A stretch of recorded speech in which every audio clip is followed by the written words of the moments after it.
9:30 akan ketibaan tetamu kehormat yang berusaha Dr. 𝗧𝗵𝗍𝗀𝗧 Sohaili, Timbalan, Ketua Pengarah Pendidikan Malaysia, Sektor Operasi Sekolah KPM. Jadi sebaik saja kemasukan tetamu kehormat ke lecture theater sini. Jadi semua hadirin sila berdiri. Jadi untuk nyanyian lagu negaraku, lagu Ibu Pertiwiku dan bacaan doa. Diikuti dengan tayangan Virtual Campus Tour UTS. Lepas itu diikuti dengan sesi plenary yang pertama. Diikuti dengan ucap tamat oleh yang berusaha Dr. 𝗧𝗵𝗍𝗀𝗧 Sohaili. Selepas ucapan, jadi diikuti dengan pembentangan kajian tindakan terbaik dan juga penyelidikan terbaik. Selepas pembentangan, diikuti dengan penyampaian sijil kepada panel penilai kertas kajian terbaik bagi kajian tindakan dan penyelidikan. Diikuti juga penyampaian hadiah kepada kategori kajian tindakan dan penyelidikan. Okay, sesi yang sidangnya pertama tamat dengan penyampaian cenderamata kepada tetamu kehormat. Jadi jangka tamat sesi sidang yang pertama pada pukul 11. Pukul 11:30.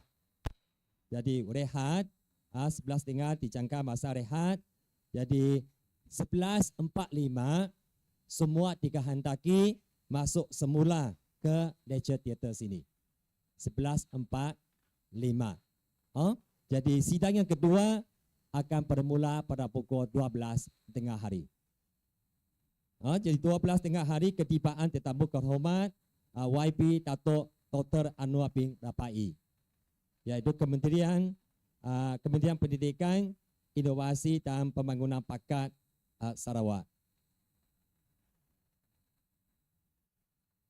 Diikuti dengan sesi plenary yang kedua.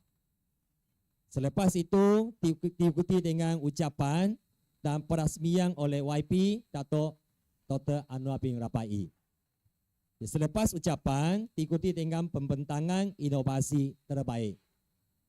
Selepas pembentangan diikuti dengan penyampaian sijil kepada penceramah, sesi plenary dan kertas kajian terbaik inovasi. Penyampaian hadiah kepada kategori inovasi dan akhir sekali penyampaian cenderamata kepada tetamu kehormat. Jadi 1:30 ada jamuan ringan. Diikuti dengan bersurat ya. Jadi tema persidangan tahun ini adalah kelestarian pendidikan melalui kajian, tindakan, penyelidikan dan inovasi.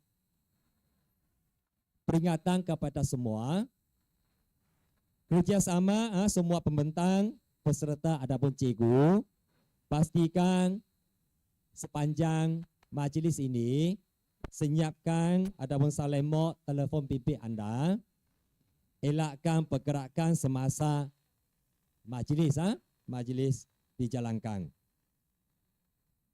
Bagi sesi penyampaian pingat, para penerima perlu mengikut arahan protokol. Ikut berbaris dengan ikut arahan untuk melancarkan proses penyampaian. Selepas tamat majlis penangguhan pada 1:30 petang, semua pembentang perlu menuntut sijil di kaunter pendaftaran. Jadi yang sijil ini mengikut kategori ya. Kalau pembentang ini ada 2 kategori, jadi perlu ingat jangan hanya pergi ke satu kaunter sahaja. Jadi kaunter ikut kategori ya untuk tuntut sijil anda. Bungkus makanan, bungkusan juga disediakan kepada semua pembentang selepas majlis penangguhan di koridor. Okey. Jadi pihak pengelola ingin mengucapkan terima kasih atas kesudian tuan-tuan dan puan-puan hadir ke persidangan ini dan memohon maaf jika sekiranya terdapat sebarang kekurangan. Jadi semoga Tuhan berkati semua. Sekian, terima kasih.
Baik, untuk perhatian semua hadirin, apabila Yang Berusaha Dr. Nerissa binti Suhaili dan tetamu kehormat sampai, semua nanti diminta berdiri sehinggalah lagu nyanyian Negaraku dan Ibu Pertiwiku.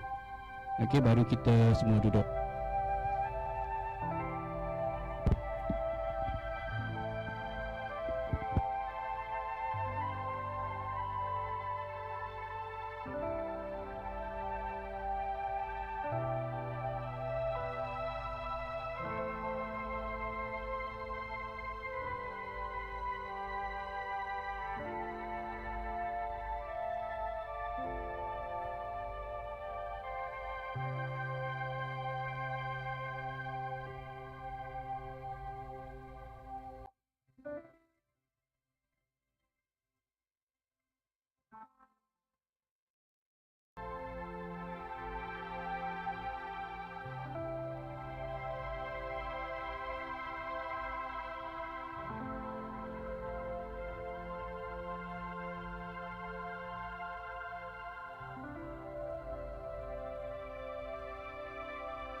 Baik, selamat pagi dan salam sejahtera kepada semua hadirin yang dihormati. Pihak penganjur mohon maaf kerana ada sedikit kesilapan. Jadi kita tanpa membuang masa teruskan majlis dengan sidang pleno yang pertama. Dengan ini saya serahkan sesi ini kepada rakan pengacara saya, Cikgu Jessica. Dipersilakan. Good morning everyone and welcome to our first plenary session. We are truly blessed to have our first presenter, a senior lecturer and a Deputy Dean, School of Business and Management, University of Technology Sarawak Cebu. He will be presenting his research entitled Integrating AI and Advanced Digitalization into the Education Systems. His working experiences are as follows. He was the project manager for LG Electronics Malaysia. Then he became the assistant manager for LG Electronics in Seoul, South Korea. When he was in Gwangju, South Korea, he was the executive in International Office, Chonnam National University, and then the executive for CIMB Bank, Bukit Damansara, Kuala Lumpur. He also had experience as the research assistant in University of Malaya. Ladies and gentlemen, please give our warm of applause to Dr. 𝗍𝗲𝗄𝗵.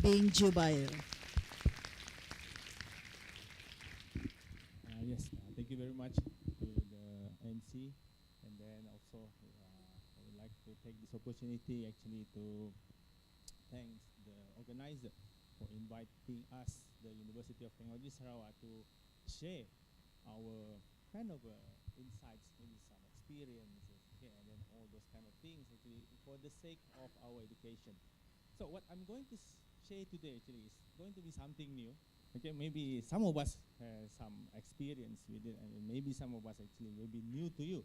Okay, but anyway, I just would like to say here, since we are waiting for our 𝗣𝗲𝗍𝗶 to come again, and since actually we are going to start really kind of early today, it's not going to be a controversial or something like that, but it's something that we need to know, and then something that we need to take into a consideration. As simple as that. Okay, because we are fellow educators here. Okay, and then I've been informed that actually some of us, or many of us also came from the whole country. Okay, so allow me actually to share a kind of an experience, okay, and then how can actually these things that we call AI, and then we call this digitalization and everything, can actually benefit us in terms of our education, especially us. Yeah, because all this time, maybe there are some of us, or maybe many of us actually, we look the troubles or the problems, okay, of our education. Maybe some of us look into the issues of our students, especially in university. I'm not sure actually in terms of the primary or secondary schools. Okay, but how about if we look into an issue also towards us as an educator, right? So that's what I would like to bring people today into this matter. There's something new, okay? Something that maybe some of us already experience this, okay, and then this is a controversial kind of things. Everybody knows, then we call it ChatGPT. Yeah, especially us in the university, maybe also, because us here in university, okay, we are kind of afraid of this. Many of us, not us here actually, but maybe other places, we are afraid of this because we thought that it's going to take over our job as an educator, right? Or maybe it's going to make our students, okay, not able to think by themselves. But is it? Right, okay, take an example of this, okay, because I took a liberty to take some questions actually. Okay, let's take an example, these mathematical questions, yeah? Because I would like to, okay, based on my experience, okay, using these, okay, while teaching and everything, okay, these kind of things, okay, or this ChatGPT, we can divide it into 3 levels, yeah? Sorry, I have to go directly to this, yeah? Okay, 3 levels. Okay, the first level, we spoil the students. Okay, just make it simple like that. Okay, I don't have a certain words for that. Okay, we spoil it. Okay, how do we spoil the student with the ChatGPT? Maybe as simple as we have this question. I'm sorry if the question is not suitable for me, but it's a mathematical question, right? And then take an example that simply I'm going to ask. Okay.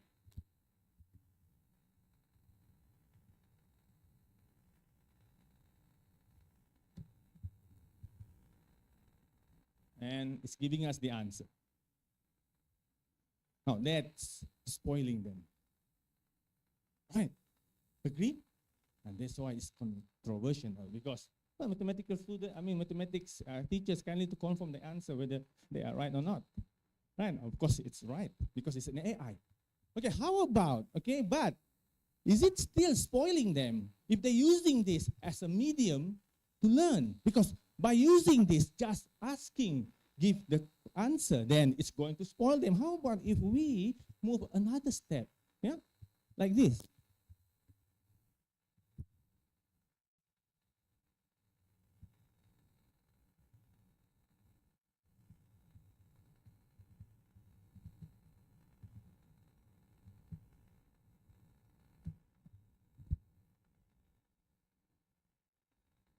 Now it's become study, right? Now students can read it and understand how can actually these things happen. True or not? They're going to read it. So, what do you think, fellow educators?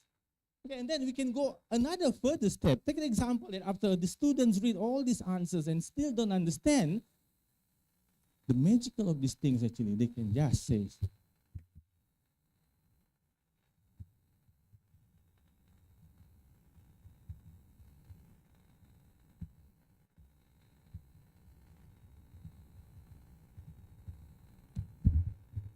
and how about that?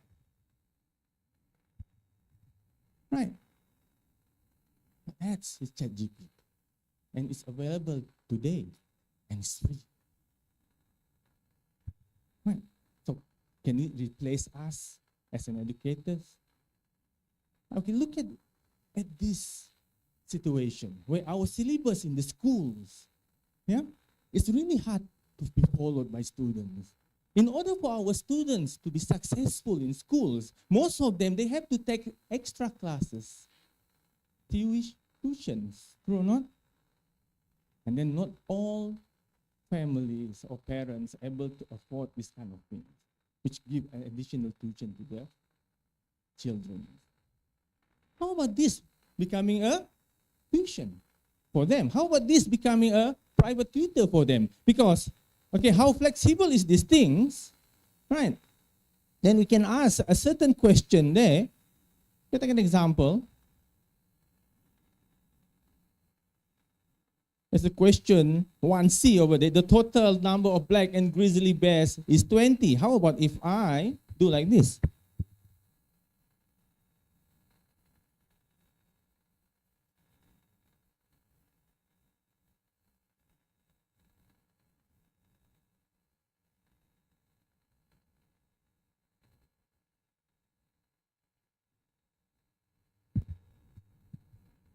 Right.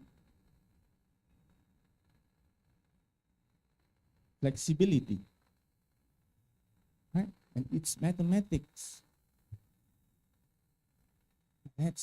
That we missed out actually. And this why I'm here, because I want to actually introduce these things. So maybe it's just a suggestion, yeah, that we can integrate this thing into our education systems then.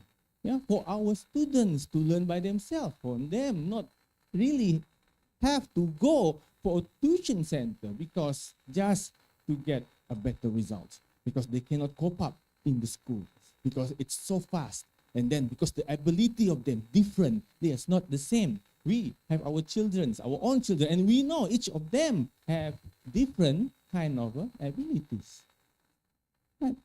And then with these things, okay, instead of we asking them a question, we ask it to teach us, and that's also can be useful for teachers. Okay, how about in this case, right?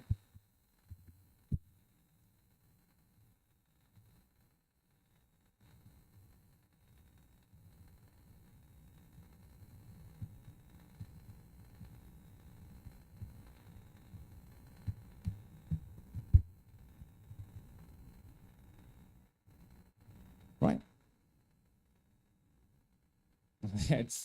It's another level, right? And whether you believe it or not, it's free.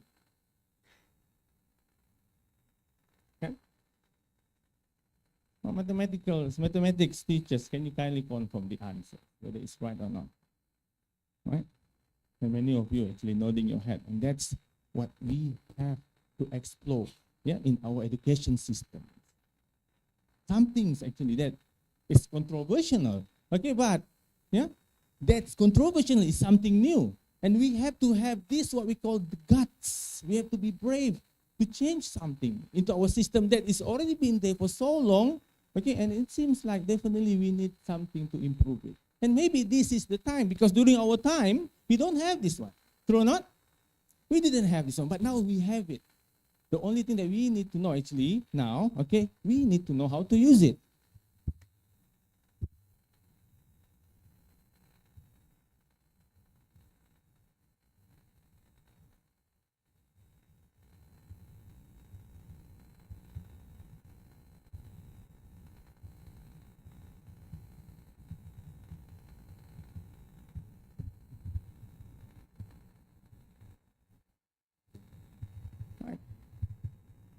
And please, Mandarin, Chinese speaking teachers, can you please confirm that one? And put that into Google Translate. Right? So what do you think? Is it the correct one? I mean, the language actually is, you know, do we use that one? I mean, is it the same quality as the Google Translate? And it's there for free for us to use, right? Now, that's the first step, which is the spoiled one. And the second step, to understand and to learn or to study. And the third step, the last one, is to understand, because these things, okay, can become the friend of a student and a friend of a lecturers or teachers. Yeah, as simple as that. Okay, take an example of this. Another one. Maybe if I go to another thing, yeah. And then I'm going to ask another question. Take example that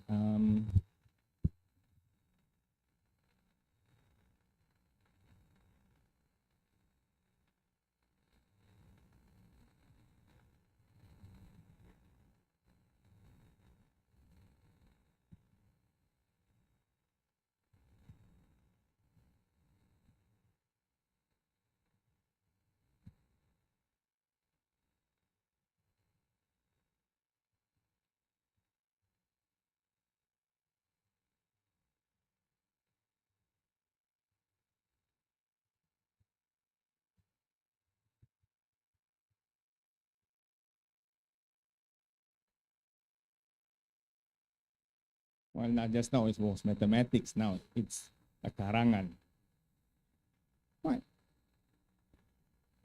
Then the possibility is there. Okay, I'm not finished showing this yet, because after this I'm going to show another kind of application that we can use in order to create this what we call the teaching materials. Yeah, these things that actually we missed out. It's been there for so long that have been using it. Okay, have we been troubling ourselves of creating things that going to actually attract the attention of our students?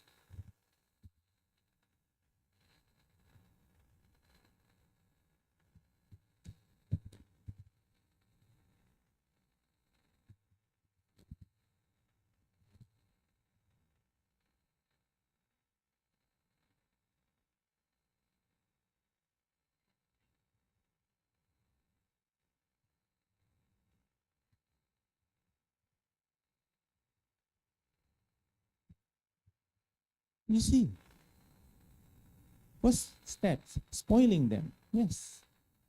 Right? And then, the second step, to learn.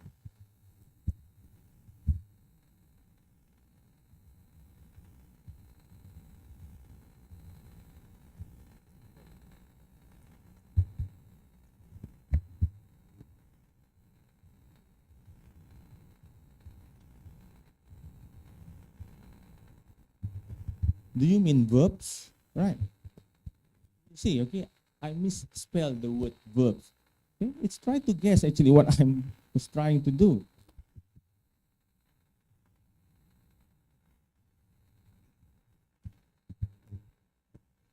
It's continuously. Okay? It knows what we want. Right.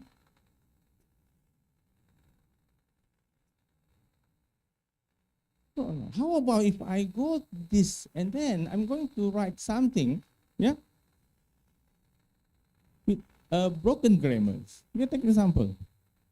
Now, the second step, to learn.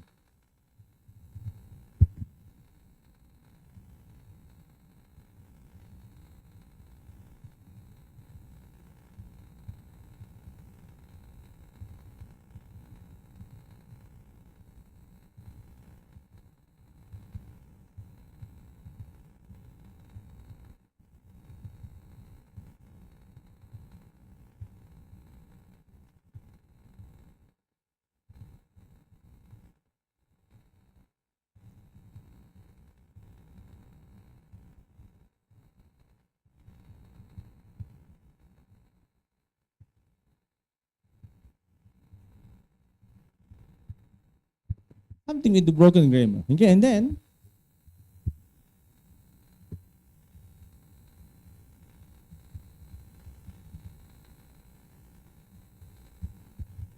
second step, to learn. Right? And then the third step, to understand.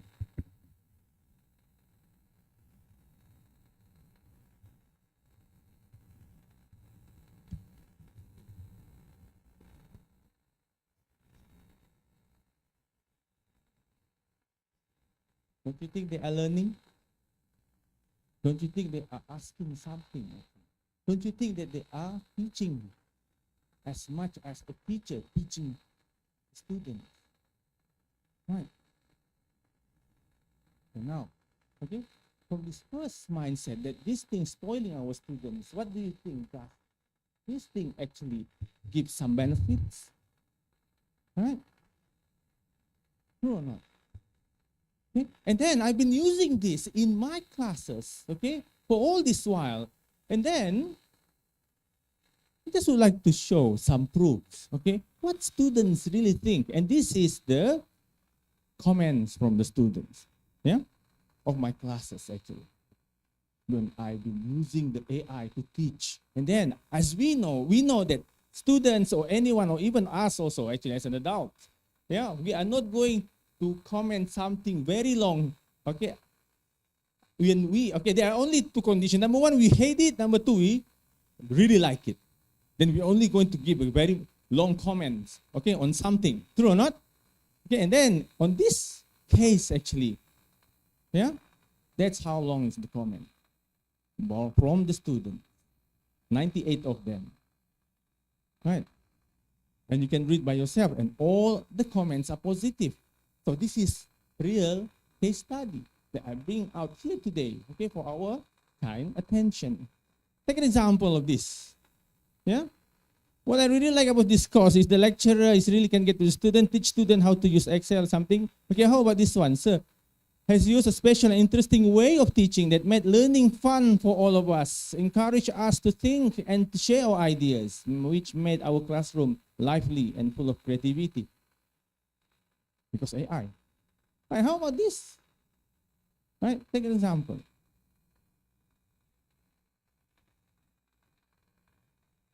Okay, I really appreciate how you encourage active participation during the lecture. It's create dynamic learning environment, okay, and allow us to engage with the material on a deeper level. Right? And then fun and interactive class as well as different and new way of teaching, although I did not get the concept at first, but it's much better than the traditional teaching method with slides and PowerPoint. So not something that we have to dive into, okay? You know, I look at this one, okay, and then it gives me kind of an idea, yeah, that how we are supposed to actually improve the way of our teaching, okay? And then I've been using this one. Take an example there. Imagine this situation where we are giving notes to our students, right? Okay, and this notes actually is on the paper. Okay, and then they have to bring it home, okay, and then they have to read it, right? Okay, when they read it, they're going to sleep and everything, okay? I mean, right, okay, that's how we did it before. And then after 100 years, we still do the same thing. How about if we encourage them to make their own notes, but not in the traditional way, in the new way of creating content? This made by my student. Right? Kita akan belajar mengenai kata So fast gadget. because of the AI technology. Kata gadget adalah juga dikenali sebagai Example of this kata kind of sifat. thing. So how effective our way of teaching if we implement this kind of way into the learning and teaching processes? And as you can see here, yeah, this is what I've been teaching my students. Okay, I create the content, okay, because I'm teaching digital marketing. I'm teaching digital marketing and big data analytics. Okay, so I'm using this kind of thing. So you can see that's me. But I didn't take the picture actually. Yeah, I use AI and put my face over there.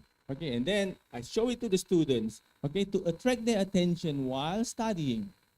I use this as my, what we call, teaching material. Right. Okay, then that's how effective it is. Right. And I've been using this kind of AI, okay, in order to attract their attention. And that's me. A group of students from the public relations Whether you believe it or subjects not. of school, business and management, University of Technology Sarawak, would like to invite everyone to join them. With all this for using webinar, AI, talking imagine all that if about you the send wonders your of notes artificial in this intelligence. method, It's don't a you think big that your thing. student is going to Digital watch it book right until now, your and notes they are finish? going to break it No, down they want for to you. finish your notes In until this webinar, they are we'll be going to talking understand it. They're going to about feel it. AI tools Yeah, it's such as like you are ChatGPT and teaching many them, and then others. there's a background Journey. music here It will and there. not That's be what they just like. a talk. It No, will no. also So show this you one how is been, these tools supposed to be work together to teach to do our amazing stuff. Everyone educators knows how to create animation content using are AI made in order to AI improve will show our you that teaching method. It will try to walk And that you we've been through using the old how to one, make the teaching old one, animations years using and AI years. such as Then we this one. want to It's going to actually be super jump into interesting. one thing, AI okay? is That's just going to be so easy, It's which I what's created happening this now video and what's within 5 going to minutes. shape the future. It's making waves created in this video everything, in especially 5 in digital. minutes. If As simple as that.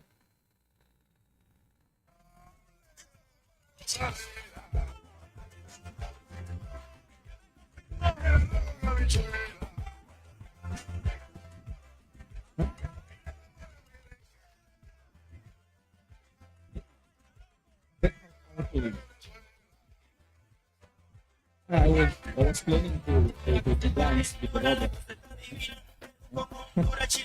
No time to make that. So these kind of things that I would like to introduce, and this, right? Me and my wife, actually, not promoting me and my wife, actually, yeah. Just actually, I mean, okay, using the AI, we can be anywhere in the world, right? Yeah, I mean, we can be to Niagara Falls, okay? Even though it's going to be in our dreams, okay? But it makes possible with the AI, true or not? Right? And my wife actually is very short, only here. And with the AI, now she's taller. Right? That's how it is. Have you been to Eiffel Tower? I've been there. Have you? Right? True or not? Yeah, have you been to Colosseum? Yeah, I've been there. Of course, in my dream. But I prove it to others. Yes, I've been there. That's during the Gawai. Right? Have you been to the Great Wall of China? Many of you, I've been there. Right? And our family's photo. AI. And we missed it out. Imagine the possibilities that we can do with this. Imagine that how much that we can show to our students and how much that we can attract their attention. Right? And we have this. Have you seen this one? We call Discord or Midjourney. Right? Okay, this is one application that where we can turn text into image. Right? Take an example.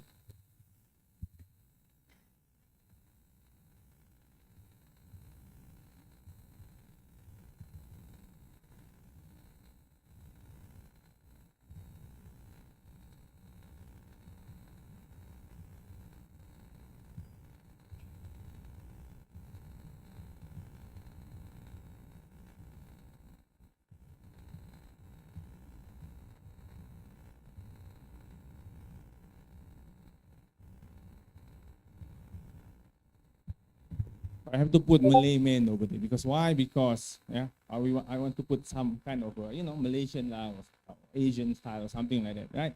Okay. So now I'm giving these apps actually, okay, instructions that I want this kind of picture, okay, and then give me this picture so I can use it. And it's actually, yeah, yours. There is no need for you to actually find these kind of things, okay, whether it's registered or it belongs to someone and everything. It's yours. Imagine that now we are going to use this, okay, one of the picture for our teaching materials. Okay, don't you think that the student is going to be attracted more? True. And then last but not least, because I only been given 30 minutes, I'm sorry for that one. Okay. There are so many things that I want to show, hundreds and hundreds or maybe thousands of them. Okay, but allow me to show this one. There is one thing that is not actually that I don't agree with it. Okay, I do understand that we have some rules and regulations. Okay, but there's a regulation in the schools currently that not allow us to bring handphones. I mean, students, right? Okay, now, okay, it's not that, I mean, I know there's the pro and con on that, right? Okay, but that's why I'm here, because I want to give something, a suggestion, okay, whether we supposed to, proceed with this kind of rules and regulation or not. Okay, take an example, yeah? We have the AI, okay, which also embedded into phones, okay, and then we know that students like phones, okay, and then they have it, even though we actually stop them from using the handphones in the classroom, later when they go home, they still have it. True or not? So my suggestion, why don't we use that phones actually, okay, and then we utilize it and then benefit us in terms of teaching, okay, and learning processes, because inside the phones, there are so many apps, yeah, that also able to, okay, give a certain creativity to students. Take an example, these apps, free, okay, this is a sculpting apps, yeah, then we can ask the student to sculpt, true or not? Okay, they put them and then they can create anything that they want from here, right? As simple as that. True? That's one app. Okay, imagine that you use this one as a teaching material. Okay, instead of you keep asking them to draw something, of course they can draw. Yes, no problem at all. Okay, but how about this one? A new way, an AI. Okay, how about another one? Okay, in order to improve their creativity, there's another apps that we call this. Have you seen this? This is Python, okay, for coding. And then by use the application of this what we call ChatGPT, then we can do this, okay? Take an example that I'm going to say here that 1 minute, guys. Yeah, okay, just write me Python turtle code of RGB infinite pattern. Example. Then, yeah, I'm using my phone now. I'm using my phone. Okay? Now that's the code using the ChatGPT. Okay, so what I'm going to do actually, just take the code, copy, and I go to my apps just now, and I put it here.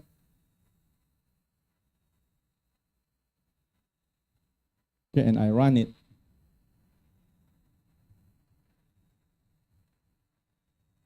Then I create these beautiful patterns of RGB. They are kind of, yeah? And then this kind of patterns, sorry, yeah, right? Okay, there are several that I need. And then you can see that this is code. The coding why, okay, I know some schools try to do this, okay, but we can use it by the assistance of AI, and then we can change all the requirements of the code, like the size, the green, I mean the colors, okay, and then the sizes, okay, and how fast it is, can paint, okay, or can draw the pattern, and then in the end we are going to get this kind of output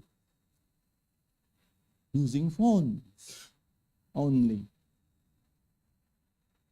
Again, yeah, we have the tools, it's there, right? But we're stopping them from using it. Why? That's the big question of why. Now, these kind of things, okay, can improve their imagination better, can improve their creativity better. And this what we are supposed to do. And my pattern, this one, I put it infinity. It's going to draw this until next year. It will never stop. Can you imagine, okay, the things that we missed out all this while? Right.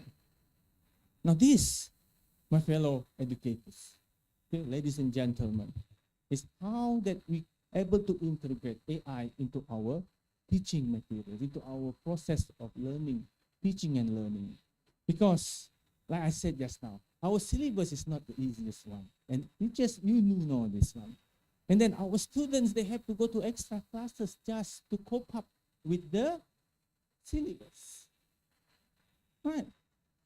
I know, the Korean one. Okay, I've been there. Okay, the Korean one. I mean, the students they have to study for 16 hours a day. 16 hours a day. Yes. Should we follow them? We can follow them, but you have to remember one thing, that we have different culture, totally. Right. That's one thing. And then they've been using this. Okay, all the developed countries been using this kind of AI in order to help them to teach. How about us? How about this traditional way of teaching? Do we still have to do that? When we use this, but not only that we improve the student, we improve ourselves. At the same time, as a teacher, right? It's still drawing, right? I tried it for 2 hours, it's still there. That's how it is. Now, for the last one, the last thing that I would like to, just would like to share my experience, okay, or just want to say my insight, something like that. Okay, forgive me if this kind of thing actually controversial things or not, but it's just this. Just would like words, my fellow educators. This is not our time anymore. We cannot tell the student and inform them, saying to them that, you know, when I was on your age, I was like this, like that, and like this, like that. No. Right? It's not related to them. They cannot brain it. They cannot digest that one. They don't know.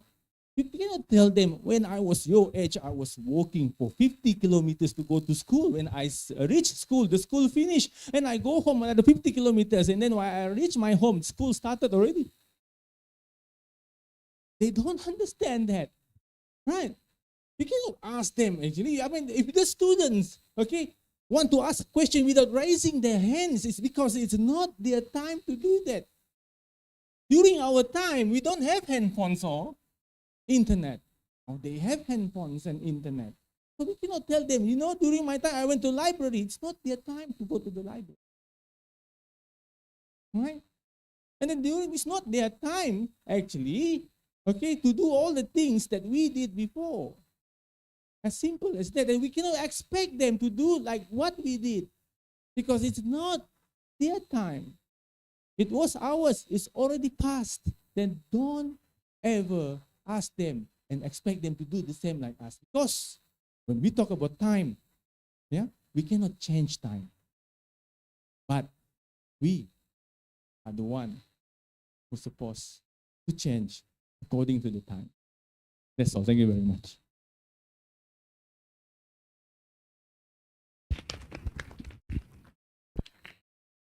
Thank you, Dr. Rahman Abdil, for sharing your insightful knowledge on AI.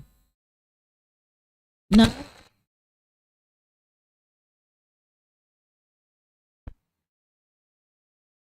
and with that, back to my co-host, Cikgu Frankie.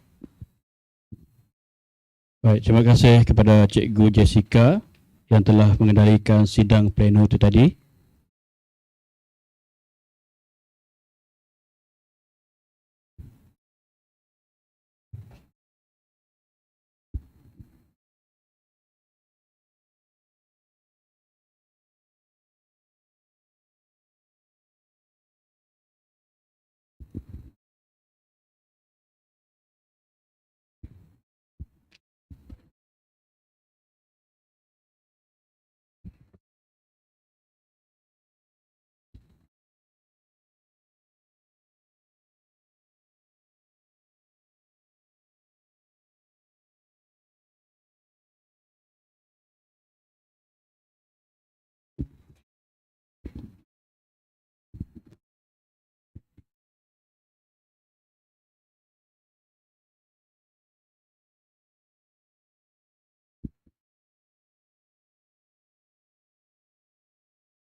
Peringatan mesra kepada para hadirin sekalian, semasa ketibaan yang berusaha, Dr. Norisah binti Suhaili diminta untuk berdiri dan mohon untuk memastikan telefon pintar anda dalam keadaan mod senyap. Terima kasih.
Mengumumkan ketibaan yang berusaha Dr. Norisah binti Suhaili Timbalan Ketua Pengarah Pendidikan Malaysia, Sektor Operasi Sekolah, Kementerian Pendidikan Malaysia dengan diiringi oleh mengumumkan ketibaan Yang Berusaha Dr. 𝗠𝗫𝗍 binti Suhaili, Timbalan Ketua Pengarah Pendidikan Malaysia, Sektor Operasi Sekolah, Kementerian Pendidikan Malaysia dengan diiringi oleh Dr. Majlan bin Sulong, Ketua Penolong Pengarah Kanan Jabatan Pendidikan Negeri Sarawak, Encik Ahli bin 𝗃𝗏𝗃, Ketua Pegawai Pendidikan Daerah Sibu, Dr. 𝘠𝗀𝗍𝗃𝗀𝗵, Deputy Dean School of Computing and Creative Media, University of Technology Sarawak, dan Encik 𝗣𝗲𝗍𝗪𝗏, Pengetua SMK Sekrehat Sibu. Hadirin yang dihormati, majlis pada hari ini dimulakan dengan nyanyian lagu Negaraku dan lagu Ibu Pertiwiku. Para hadirin diminta berdiri.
Hadirin dipersilakan duduk.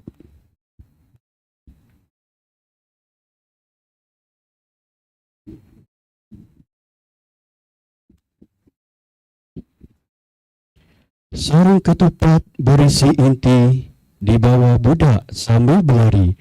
Kehadiran semua sangat dihargai. Moga majlis bertambah seri. Dari Sabah hingga ke Perlis, singgah di Sibu menjamu selera. Izinkan saya memulakan majlis, membuka kata, memula bicara. Selamat pagi, salam sejahtera dan salam Malaysia Madani. Selamat datang diucapkan kepada Yang Berusaha Dr. 𝗠𝗫𝗍 binti Suhaili, Timbalan Ketua Pengarah Pendidikan Malaysia, Sektor Operasi Sekolah, Kementerian Pendidikan Malaysia. Yang Berusaha Dr. Majlan bin Sulong, Ketua Pengarah Penolong Kanan Jabatan Pendidikan Negeri Sarawak. Encik Ahli bin 𝗃𝗏𝗃, Ketua Pegawai Pendidikan Daerah Sibu, Dr. 𝘠𝗀𝗍𝗃𝗃𝗀𝗵, Deputy Dean School of Computing and Creative Media, University of Technology Sarawak, dan Encik 𝗣𝗲𝗍𝗪𝗏, Pengetua SMK Sekrehat, pegawai-pegawai KPM, JPN dan PPD Sibu, pengetua-pengetua, guru-guru besar, ahli jawatan kuasa pelaksana persidangan kajian tindakan penyelidikan dan inovasi guru peringkat kebangsaan 2023, para pembentang, peserta-peserta persidangan dan hadirin yang dihormati sekalian. Syukur kepada Tuhan kerana dengan izin dan limpah kurnianya kita dapat diberikan kesihatan dan kesempatan untuk hadir bersama-sama menjayakan majlis perasmian penangguhan persidangan kajian tindakan penyelidikan dan inovasi guru peringkat kebangsaan 2023. Anjuran bersama oleh Kementerian Pendidikan Malaysia, Kementerian Pendidikan Inovasi dan Pembangunan Bakat Sarawak, Jabatan Pendidikan Negeri Sarawak, Pejabat Pendidikan Daerah Sibu, University of Teknologi Sarawak dan SMK Sekrahat Sibu. Sutera bersulam indah buatan untuk dipakai di hari mulia. Doa dipanjatkan, mohon keberkatan. Semoga Yang Esa mencurahkan kurnia. Bagi memberkati majlis pada hari ini, dengan penuh takzimnya, dipersilakan Encik Fatullah Hamka bin Jamil, penolong kanan 1 SMK Agama Sibu untuk memimpin bacaan doa. Dipersilakan.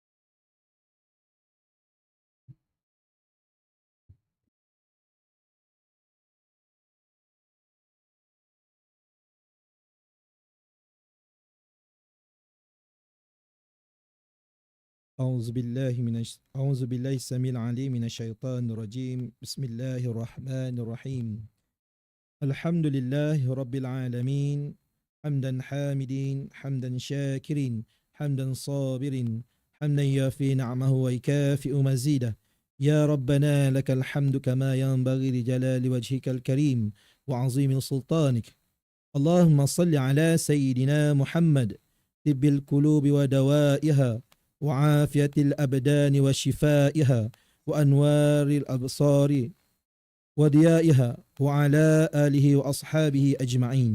Ya Allah, Tuhan yang Maha Pengasih lagi Maha Penyayang, kami merafakkan kesyukuran kepadamu ya Allah kerana telah memperkenankan kami untuk sama-sama berpartisipasi menjayakan persidangan kajian tindakan penyelidikan dan inovasi guru peringkat kebangsaan tahun 2023 pada kali ini. Berkatilah majlis ini, permudahkanlah segala kerja buat kami, hindari kami dari perkara-perkara di luar batas kemampuan kami. Jadikan usaha yang tak seberapa ini sebagai amal khairat buat kami.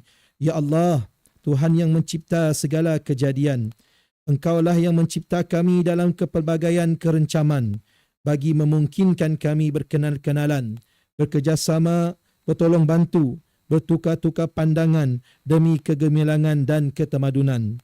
Teguhkanlah perpaduan kami, eratkan persahabatan kami, rapatkan segala jurang perbezaan yang mungkin wujud antara kami.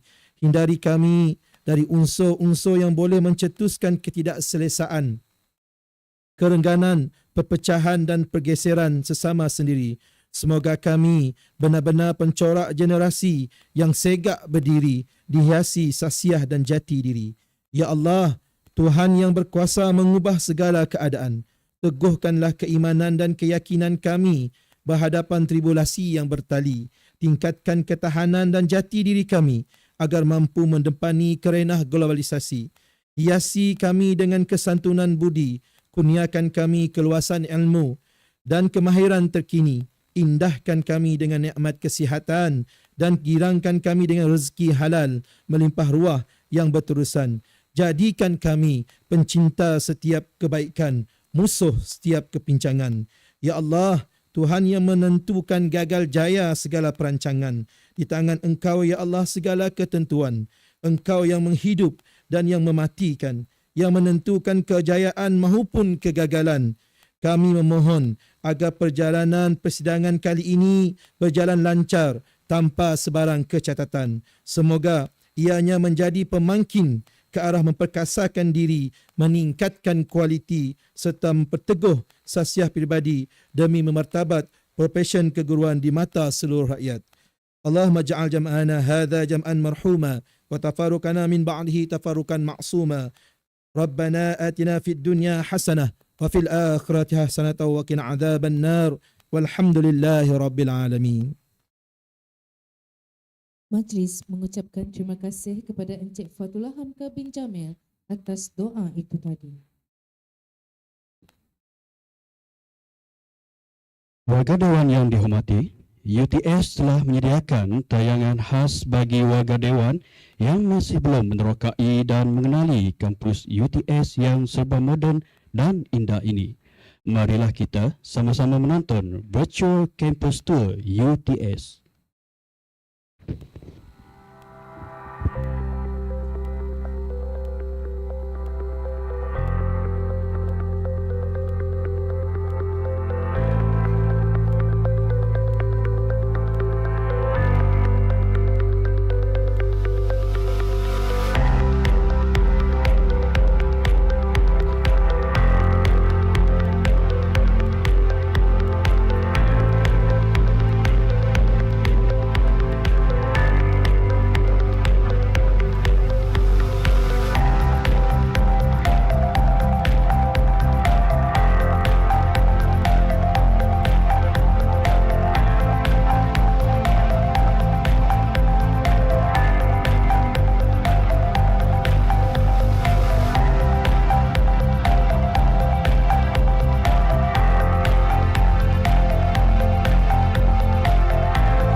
Emas tempawan buatmu putri, busana indah buat rupawan.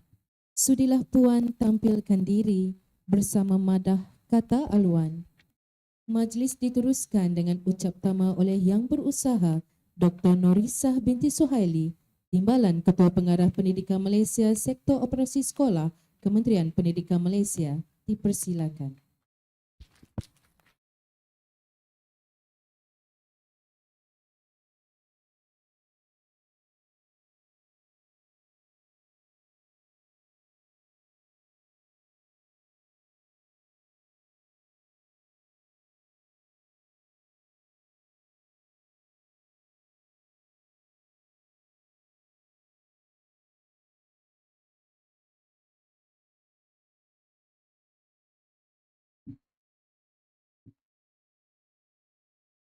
𝗠𝗷𝗵𝗀𝗧𝗍𝗪𝗏. Bismillahirrahmanirrahim.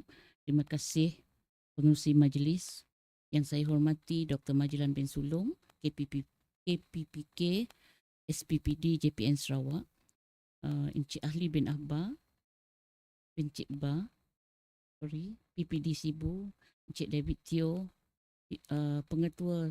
Pengetua SMK Sekretariat Sibu, Dr. Yong, barisan PPD Sibu, barisan pengetua, guru besar, tuan-tuan dan puan-puan peserta persidangan kajian tindakan penyelidikan dan inovasi guru peringkat kebangsaan 2023. Assalamualaikum warahmatullahi wabarakatuh. A very good morning. Salam Malaysia Madani. Apa khabar cikgu? Saya nampak orang semua tengok phone ni.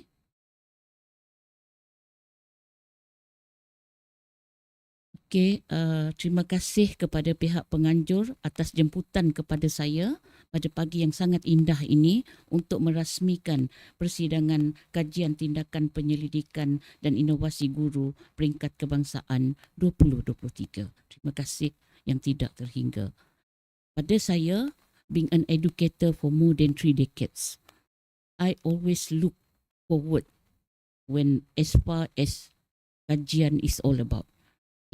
Bila kita bercakap tentang kajian, dia bermula dengan kecil. Tak perlu yang gah, kena ada 3D printer, kena ada segala-galanya. Tak. Sebenarnya asas kajian tu is a very simple. It begins with questioning. That is why Aristotle, Socrates, semua orang dulu, especially Aristotle, kalau tuan-tuan dan puan-puan melihat kepada perkembangan soalan oleh questioning techniques by Aristotle, sebenarnya dia katakan bahawa questioning teknik itu adalah permulaan kepada sebuah perjalanan pencarian ilmu yang lebih jauh. Which I agree. Memang saya setuju. Dia bermula dengan penyoalan dan saya tengok ada teks yang diberikan kepada saya, dikatakan persidangan ini telah bermula sejak 2010. So, tahniah, terima kasih kepada penganjur. Saya harap ia diteruskan pada masa-masa yang akan datang. Perhaps kalau penganjur mungkin nak improve or melihat daripada aspek yang lain, you may do so. Perhaps mungkin tumpu kepada pedagogi or at one time ada sub-team leadership. Kita boleh buat juga pameran dan sebagainya. Berbalik kepada apa yang saya katakan tadi tuan-tuan dan perempuan tentang questioning. Saya lama jadi guru. More than 3 decades. And as time goes by, I can see the changes dalam kalangan murid-murid kita. Dia banyak dipengaruhi oleh pelbagai faktor. Of course, some of the factors are beyond our control.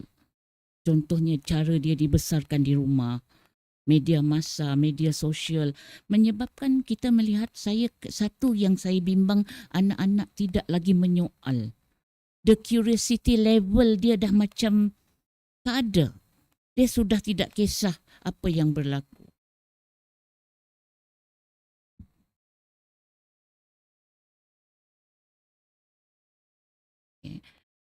Pentingnya cikgu-cikgu terutama sama ada cikgu di sekolah rendah menengah, regardless of subject you are teaching, galakkan dalam diri murid-murid itu pembelajaran bermakna. create in them keinginan untuk tahu bertanya. Jangan don't kill it. Kebanyakan cikgu, tak semualah, ada guru yang membunuh minat nak tahu murid-murid ni. Jadi ini pada saya kita balik. Saya dengar tadi pembentangan oleh dua orang di luar, oleh guru-guru di luar, which I agree. Dalam dunia yang semakin berubah ini, perlunya untuk kita modify cara kita mengajar. But bottom line dia yang kita kena pegang sebagai seorang guru ialah our content knowledge. Need to be strong. An English teacher, content knowledge dia kena kuat. Maths teacher, when I say kuat, mantap, maksudnya kuat. And knowledge is something that is dynamic. Dia tak static. So you kena sebagai guru, kita kena ingat, kita adalah juga sepatutnya sentiasa upgrade ourselves. Dalam Imam Al-Ghazali, dia katakan antara ciri-ciri seorang guru yang baik, berilmu. Kalau you tak berilmu, how are you going untuk menyebarkan ilmu? Imam Al-Ghazali katakan guru ni macam tiang. Bayang-bayang tu murid dia. Kalau tiang bengkok, adakah you expect bayang-bayang akan lurus? Jadi sebab itu sebagai guru, pertama memang saya nasihatkan, we need to be knowledgeable. We need to. If you are a geography teacher, memanglah geografi itu dah macam sedih-sedih sikit sekarang kan. Tetapi tak boleh. You kena semarakkan. Dan kecintaan terhadap ilmu ni cikgu, dia terpancar dalam wajah kita. Ni content knowledge you kena kuasai. Kalau cikgu BM, what do I expect? Kalau cikgu bahasa Iban, apa yang saya expect? Jadi pertama, your content knowledge must be strong. And improve it from time to time. There are many ways. Not necessary by doing your master or PhD. Of course, kalau you ada peluang, go for it. But read, listen, collaborate yourself. Tengok YouTube, banyak sekarang cara yang kita boleh. Mesti ada foundation, strong knowledge tadi, content knowledge. Dan yang kedua, pedagogical knowledge. Okay, kita tahu sekarang zaman berubah. Minta maaflah cikgu, skrip cikgu sekarang ni, saya consider myself cikgu sekarang lah. Oh, zaman saya dulu tak macam ni. Tak boleh. Sekarang kita berhadapan dengan anak-anak yang apa nama tu alpha ke? Dah tak ada dah. Ni zaman saya baby boomers. Dah nak bersara minggu depan. Okay. Tak tahu dah gen apa sekarang. But I'm sure you agree with me. Time change, that technology change, people change. And kita kena ikut the changes. Kita tak boleh bernostalgia kisah lama. Macam mana cikgu kita mengajar dulu, macam tu juga kita mengajar. No. Kita kena menyesuaikan diri kita dengan murid-murid. So satu tadi di luar, gamification. Of course lah, ada benda yang I hope they can improve on. Saya tengok, saya pergi ke rata-rata tempat di seluruh negara melihat kegairahan cikgu-cikgu kita dalam membuat inovasi. Memang membanggakan. Guru duta, macam-macam nama sekarang. Edufluencer, guru duta, ada cikgu yang memang bersemangat all out. Pada saya memang tabik lah. You have that passionate dengan perkara, which is good. Tetapi macam saya katakan, content knowledge, we must also update ourselves with pedagogical knowledge. Pedagogical knowledge is how we deliver the knowledge to the kids. Memastikan pengajaran berkesan. Ada beza antara guru biasa dengan guru berkesan. Ada beza antara pengetua biasa dan pengetua berkesan atau pengetua efektif. Tidak semua guru itu guru efektif. Jadi kita tanya balik diri kita, adakah kita guru biasa atau adakah kita guru efektif? Macam saya sebut malam tadi, sad but true, ada guru 25 hari bulan. So which category do you belong to? Guru yang efektif ni, first and above all, dia kuasai content. Dia kuasai syllabus. Dia kuasai DSKP tu. Tetapi at the same time, that doesn't stop them for being creative and innovative. Jangan mengatakan, oh saya kena ajar ikut silibus ni. Yes, you kena ajar ikut silibus. But that doesn't stop you from being creative. Saya tengok saja cikgu yang sangat kreatif dalam kelas. Mengajar syair. Mengajar syair bukan dry macam tu. Tetapi dia bersyair. Walau tak sedap ke sedap, itu soal yang kedua. So satu, you need to be creative and innovative. Guru sains, bila you cikgu sains, I expect you most of the time dekat lab. Janganlah cakap tak ada lab, tak ada apparatus semua, tak ada ini, tak ada itu, tak ada ini. Be creative. Kadang-kadang being creative tak perlu modal pun. Saya pergi satu sekolah. Dia tajuk dia hari itu ialah fotosintesis. Saya pergi ikut cikgu tu. Cikgu tu tak tahulah, dia kenal saya of course lah kan. Sebab saya pakai baju putih tu. Sebab tu kadang saya suka tak pakai baju putih. Tapi cikgu ni tahu juga kita datang ke sekolah dia. Saya tak bawa pun topi KPM. Saya bawa topi Cikgu Norisa. And interestingly, how this teacher, dia punya kuat pedagogical knowledge tu, budak-budak ada 32 orang if I'm not mistaken. Dia ambil daun tu, bagaimana dia menerangkan tentang fotosintesis. Menggunakan bahan sedia ada, kreatif, and tadi dikatakan dekat luar, participation is there. Tak ada berkhutbah. Cikgu kita suka berkhutbah, terutama cikgu sejarah. Mana angkat tangan cikgu sejarah, tak ngaku dah. Saya cikgu sejarah. Berkhutbah. Student tidur pun dia berkhutbah lagi, hairan bin ajaib. Tahu tak student tu kadang sebab sejarah tu wajib lulus kan. Kalau tak wajib lulus keluar dah aku dengar. Be creative. I know. Kadang-kadang be creative ni bukan mudah. Bottom line, asyik bottom line je lah. The passionate. Your passionate cikgu is everything. Love with what you are doing. Mula-mula you mungkin tak suka. Tetapi kecintaan itu perlu dipupuk. Kecintaan itu tidak tumbuh dengan sendiri. Kecintaan perlu dibaja. Mula-mula di G41, kecintaan kita terhadap profession ini membuak-buak. Oh, nak jadi guru. But as time goes by, dah nak masuk 44, dah macam graf turun. Masuk 44, naik balik. But not as high as ni, naik. Turun nak lagi 48, nak masuk 52. Kan lama nak masuk 52 tu.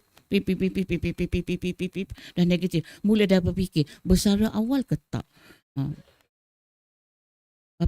Gunting stone scissors. Pakai awesome. Awesome dengan suami you. Kalau I menang, I bersara awal ya.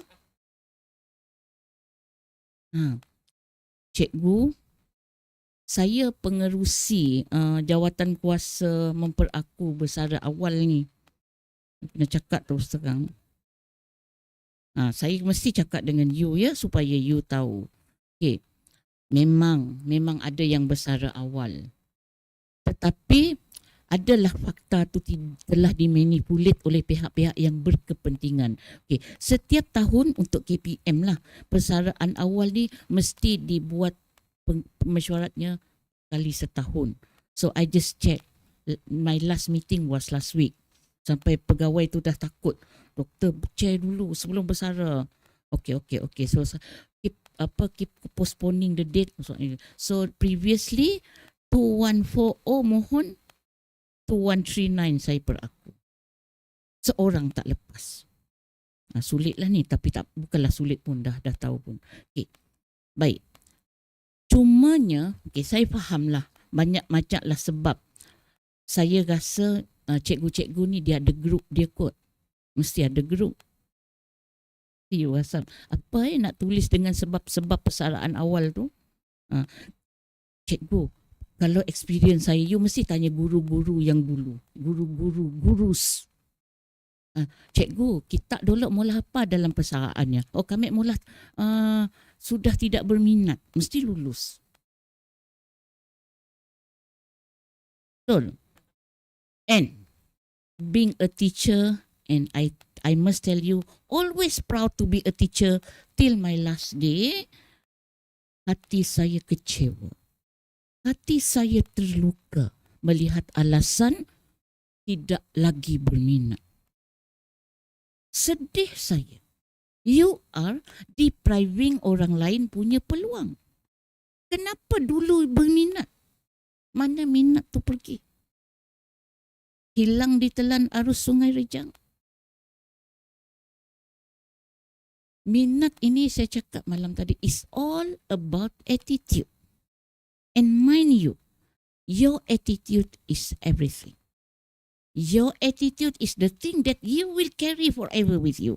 Wherever you go, whatever DG you are holding, whatever post you are holding, wherever you are being stationed at, your attitude is everything. Benih yang baik jatuh ke laut menjadi pulau. Benih yang baik jatuh ke darat menjadi gunung. Ada orang, dia hantar ke Kapit, dia hantar ke Baram. Dia melihat itu sebagai satu blessing, satu rahmat.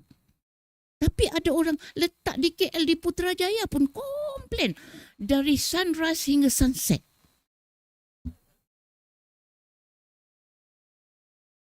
Because this is all about your attitude, cikgu. Saya sedih bila orang saya, maksud orang saya ni orang DG lah. Kerja dia komplain saja. Sedih saya, cikgu. Please, saya kena ingatkan diri saya juga, diri kita. Be grateful. Be thankful. Yes, you may complain. Tetapi bersyukur dengan apa yang kita ada. Jangan lupa, kita ni, cikgu, antara profession yang memang baguslah. Jaranglah ada saya tengok kementerian lain yang time based tu, walaupun TBBK, time based berasaskan kecemerlangan. But as time goes by, somehow the BK macam terhakis pula. Hilang BK. Semua time based. Tak ada sangat dah berasaskan kecemerlangan. Adalah, tapi sikit je yang tak naik. Tak naik tu pun sebab tata tertib, tak hadir bertugas. Itu pun tak hadir bertugas. I tell you, berdebat kami ni. Tak hadir bertugas, kadang-kadang saya malu. Kalau ada satu lagi mesyuarat baru beberapa bulan lepas untuk yang sekolah rendah. Yang nak naikkan tu DG 38, DG 41, saya dalam tu. Ada beberapa isu yang unsettled at the school level. Tak hadir bertugas dan sebagainya. Tetapi, ialah markah prestasi GB bagi tinggi. So, di mana integritinya? Ini sedihlah, tapi kena cakap juga. Saya mohon, cikgu, yang saya katakan tadi, be grateful and be thankful with whatever you have and with whatever you don't have. Bersyukur, wherever you are, di sekolah mana, di tingkatan apa, apapun jawatan, guru buku teks ke, guru pusat sumber ke, enjoy. Give your heart to it. Do it wholeheartedly. Bila you do it wholeheartedly, believe me, cikgu, you takkan rasa penat. You takkan rasa stres. Kita rasa stres sebab kita tak suka. Kita tak suka pula mengasut-asut pula. Bebel marah pengetua, marah GB, marah PPD, marah KPM. Siapa tak pernah marah KPM? Angkat tangan. Tak berani angkat tangan kan? Saya nak tengok, nak ambil gambar. Cikgu, kami di KPM memahami. Saya memahami. Saya dah cakap lagi 30 tahun jadi cikgu. Bergelumang dalam kelas. Mr. David tahu saya siapa. Saya started dulu 30 lebih tahun dulu sebagai seorang guru. Mula-mula guru sandaran. Tak nak jadi cikgu. Konon lah. Konon. Tapi akhirnya jadi cikgu. Tak nak kata taklah terjadi. But the moment I sign in jadi guru di St. Joseph ketika itu, saya dah nekat. Whatever happen, saya akan jadi guru. And I never regret. Looking back at my journey for the past 30 years, saya tak pernah menyesal. Okay, cikgu, berbangga sebab asal kita adalah seorang guru. Kalau hari ini seorang raja berkuasa, kalau hari ini seorang seorang raja menaiki tahta, seorang Perdana Menteri berkuasa, seorang peguam menang bicara, asalnya seorang guru. Guru biasa di Baram, di Kapit, saya bawa balik dari Kapit. Baram Belaga, saya melihat Gua Musang bermula dari guru biasa. Percayalah cikgu, touch their heart, touch their lives. You mungkin tak boleh ubah 1000, tapi you dapat ubah seorang, memberi impak kepada dia, cikgu, kita dapat mengubah dunia. One pen, one teacher will change the world. So cikgu, back to basic. Ajar anak-anak ini mengenal huruf. Sebab itu Al-Ghazali katakan, pertama, knowledgeable. Yang kedua, dia pun kata pembedaan. Pembedaan ni maksudnya kita tahu murid kita siapa. Dah murid kita ramai yang visual learner, kenapa you popek? You tahu student you ramai kinestetik, kenapa you tak buat role play ke, tak buat mereka aktiviti ke? Ya, ini pentingnya kebijaksanaan, your wisdom for being a teacher to deliver your lessons well. Supaya at the end of your RPH you boleh katakan bahawa pembelajaran, pengajaran dan pembelajaran telah berlaku dengan jayanya. Malangnya, di sinilah penipuan berlaku. Objektif cantik. Siap quantify lagi. Saya pernah tengok seorang guru, sekarang saya pergi lagi cikgu ke sekolah, cikgu boleh minta RPH. Set, ada yang tak ada. Dia buat lepas. Bukan RPH nama tu. Itu laporan. RPH is something you prepare before your lesson. You dah have in your mind. Okay, budak dalam kelas saya 32 orang. Oh, this budak ni you dah terbayang-bayang. Mungkin nama you tak ingat. Tapi kalau dapat ingatlah nama murid you. Okay, this group of student, dia orang ni kan ada kurang sikit lah. Okay, yang ini dah pandai. So, yang kurang ni saya akan beri pengukuhan. Enforcement. Yang ni pandai sikit, saya akan beri enrichment. Dari primary school, bukan form 5. Dari primary school you dah buat. Okay, budak ni katakan based on colour. Kalau cikgu counselling, dia kena tahu. Budak ni personality emas. Personality emas ini untuk makluman cikgu, dia skema tau. Dia ikut skema macam saya ni. Ini pun tak berani buat, itu tak berani, semua skema. Tapi ada orang yang dia memang beyond, dia keluar out of the box. Ramai student kita sekarang lebih macam tu. Personality jingga. Jingga ni nakal tetapi bijak. Macam mana nak address this group? Ini sebagai guru, you kena tahu. Kalau you tak pandai, dekat sekolah you ada counselor. Please, kalau counselor share the ujian psikometrik tu, bukan untuk dibuat confidential, tetapi untuk be shared dalam mesyuarat guru. Katakan, tak perlulah in detail. Ahmad Izzatul Nabil, kan budak sekarang nama panjang kan. Ahmad Ismi Hasan, apa benda lah nama tu. Oh, budak ni katakan kinestetik. Katakan 5 orang. So kinestetik, sebagai guru you dah bayang kinestetik. Saya ni nak mengajar tajuk sejarah kemerdekaan. Macam mana nak buat? So buatlah role play lah. Kalau kinestetik dia memang role play, dia group work. Okay, seorang jadi bapa kemerdekaan, buat bendera. Okay, apa word dalam bendera? Okay, that is how kita guru, macam Imam Al-Ghazali kata, pembedaan. Maksudnya differentiation. As a pengetua also the same. Cikgu you tak sama. Cikgu ni kekuatan dia lain. Cikgu ni kekuatan dia lain. So blend it together. Menjadikan organisasi kita cemerlang. So tadi content knowledge. Yang kedua ialah pedagogical knowledge. Yang ketiga ialah values. Kita nak melahirkan insan madani. Guru-guru perlu insani. Bagaimana guru yang insani? Guru insani saya ibaratkan seperti pokok. You have roots, akar. Akar yang menunjangi pokok itu. Yang tanpa akar itu pokok tu takkan tegak. What are the akar? The quality of effective teacher. Bertanggungjawab. Integrity. Don't tell me that you are integrity kalau dalam kelas duk sibuk bertiktok. 5 minit je mengajar. Okey kelas, kita sambung esok. Habis 40 minit bertiktok. Don't tell me that you are integrity kalau you tak plan your teaching well. Integrity bertanggungjawab, memahami murid. Menyemak kertas bukan hanya a big tanda there, scene. Itu bukan menyemak. Pembetulan, okey, anak-anak, okey, buat latihan muka surat 38. Buka buku 38. Dia duduk kat situ main telefon. Saya cakap dulu kalau saya pengetua, pantang Datuk Nenek 7 keturunan saya, cikgu buka phone dalam kelas. Itu sebelum COVID lah kan. Lepas COVID alamat lain pula kenalah pakai phone. Tapi untuk mengajar. So cikgu, itu roots you, akar you. Yang you mesti bawa wherever you are going, whatever position that you are holding, wherever you are being posted at. Itu whole kita. Tak kuat akar, minta maaf lah.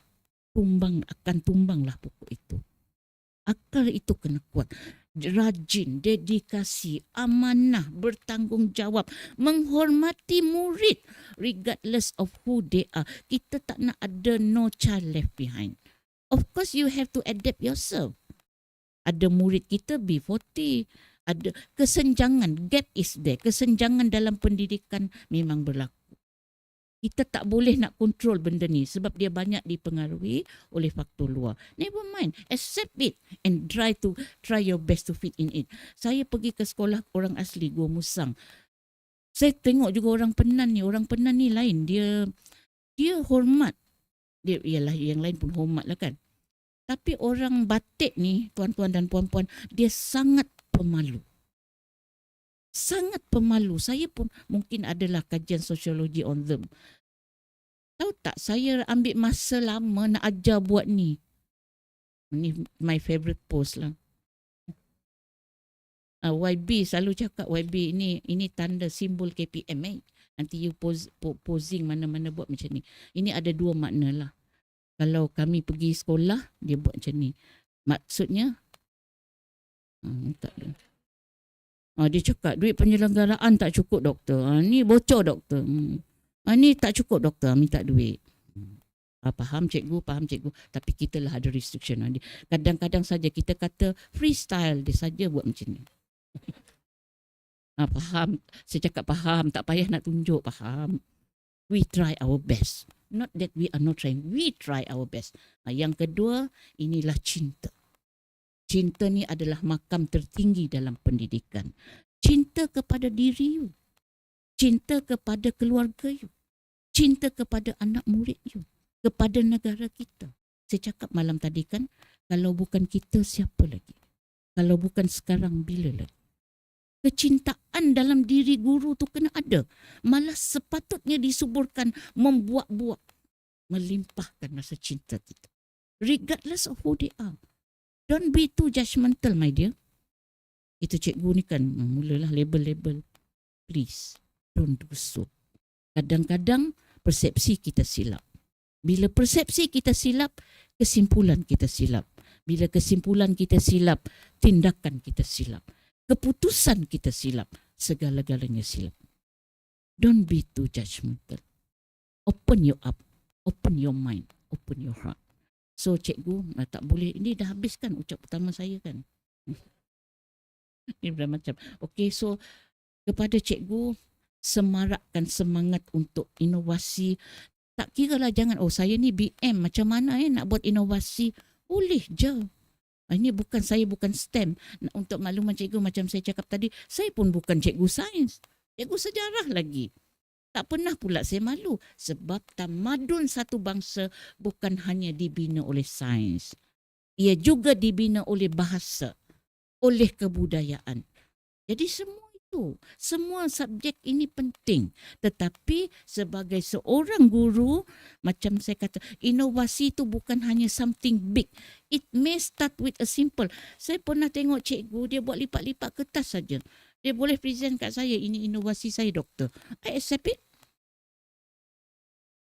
Tak perlulah nak sangat, tapi of course lah kalau when we talk about kajian tindakan, dia mesti ada cycle dia kan.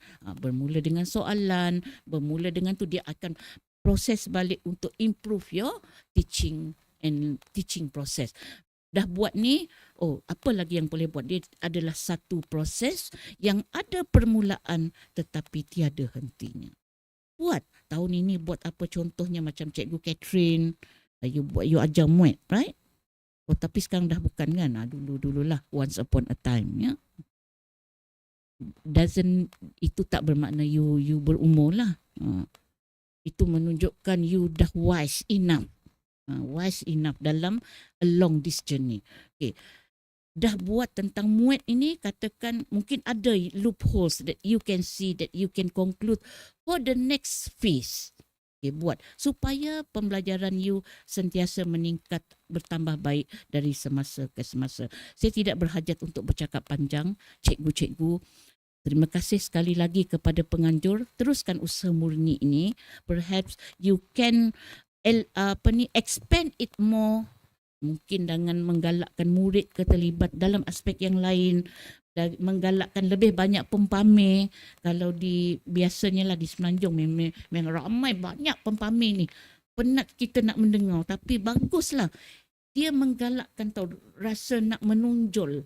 Kita kena build that spirit in our anak-anak. Yakin kepada diri. Yakin to present your idea. Jangan malu. Tak kira bagaimanapun rupa idea. Mungkin hanya sekeping kertas. It's okay with it. It's okay with it. Dalam kelas galakkan begitu. So teruskan usaha murni ini kepada guru-guru. Teruskan kecintaan. Teruskan your passionate. Teruskan minat. Teruskan kegairahan cikgu terhadap bidang yang sangat mulia ini. Regardless what people will say, I must say this is still a noble profession. So cikgu, saya ucapkan tahniah syabas kepada semua yang terlibat, kepada UTS, thank you so much untuk sebab venue menggunakan venue. So dengan lafaz mulia Bismillahirrahmanirrahim. Saya ini bukan merasmikan merasmi oleh YB. Dengan ini saya sudahi ucapan saya dengan wabillahi taufiq wal hidayah. Wassalamualaikum warahmatullahi wabarakatuh. Majlis merakamkan ucapan jutaan terima kasih kepada Yang Berbahagia Dr. Norisah binti Suhaili atas ucap tama sebentar tadi.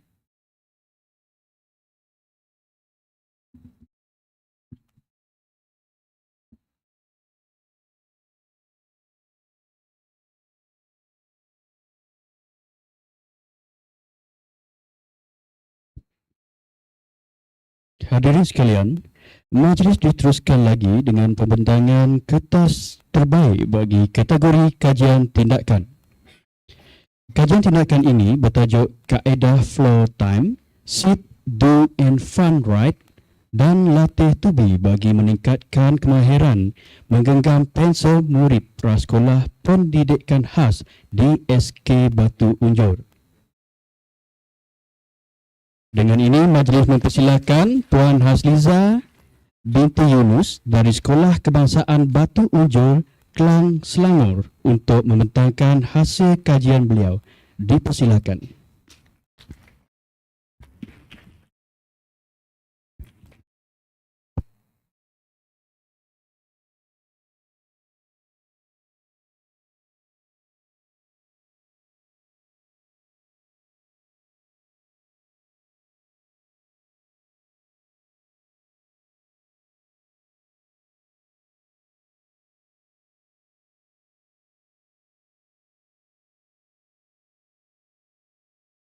Bismillahirrahmanirrahim. Ni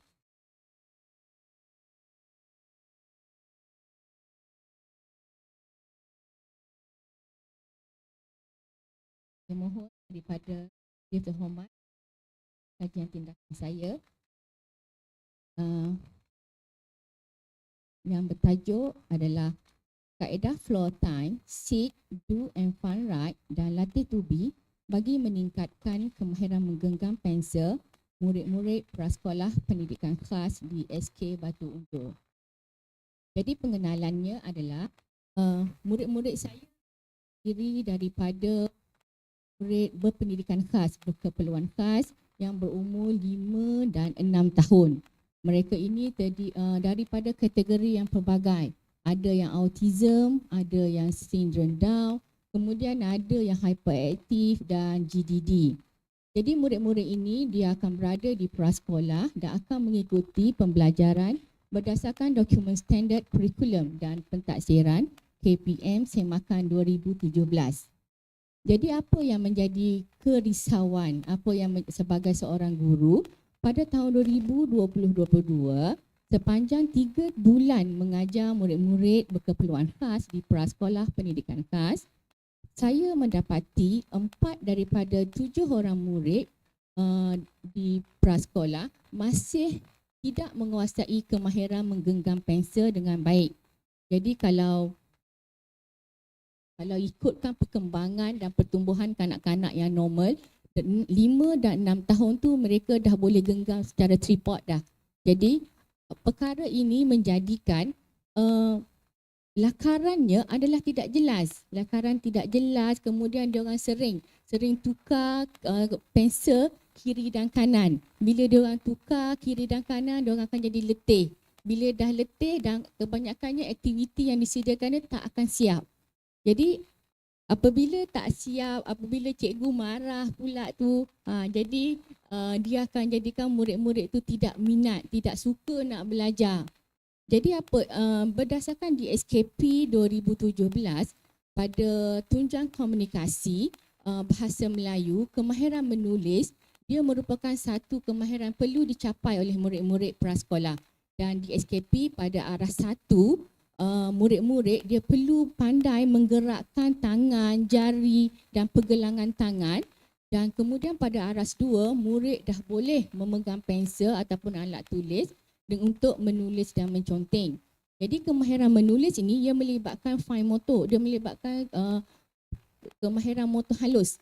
Kemahiran motor halus yang jika murid tidak menguasai kemahiran motor halus, dia akan bagi impak kepada rutin murid tersebut bagi murid-murid keperluan khas. Kalau dia tak boleh, dia lemah pada fine motor, dia tak boleh nak membutang baju, tak boleh nak genggam benda-benda yang dalam rutin tu penting untuk murid-murid keperluan khas. Jadi berdasarkan masalah tersebut, saya telah berhasrat ataupun menjalankan kajian tindakan dengan beberapa objektif kajian yang ditetapkan. Yang pertamanya adalah pertama, murid dapat meningkatkan kemampuan murid menguasai kemahiran menggenggam pensel dengan cara yang betul. Kemudian kedua, murid dapat menconteng 3 daripada 5 contengan yang ditetapkan, iaitu contengan menegak, contengan melintang, menyerong, melengkuk dan bulatan. Dan yang ketiga, murid dapat kaedah ini dapat meningkatkan minat murid untuk belajar. Jadi daripada situ, metodologi yang saya pilih untuk merealisasikan objektif ini adalah mengenal pasti strategi yang bersesuaian. Jadi seiring dengan program transformasi sekolah 2025, saya telah cuba mewujudkan pengajaran dan pembelajaran yang menyeronokkan untuk murid-murid berkeperluan khas. Jadi dari situlah saya wujudkan floor time, seek, do and fun right dan latih to be untuk murid-murid belajar dan dalam keadaan yang seronok dan simple dan santai saja. Prosedurnya adalah semasa pelaksanaan tersebut, murid akan melakukan aktiviti di atas lantai. Kalau ikutkan ilmu terapi, apabila murid berada di atas lantai dalam keadaan yang santai dan seronok, jadi murid tu dapat menguatkan genggaman tangan tu, jadi jari-jari akan terkawal dan murid dapat menguasai kemahiran ataupun menggenggam pensel dengan cara yang baik. Jadi daripada situ, pelaksanaan telah dijalankan dan dia dijalankan selama 12 minggu bermula Julai 2022 hingga Oktober 2022. Jadi setiap objektif yang ini dicapai ada disediakan beberapa instrumen seperti untuk borang sesi pembelajaran, lembaran kerja murid dan senarai semak indikator minat belajar murid. Borang-borang ini digunakan untuk mengumpul data dan digunakan sepanjang penilaian yang dibuat. Jadi di sini saya lampirkan dapatan kajian saya pada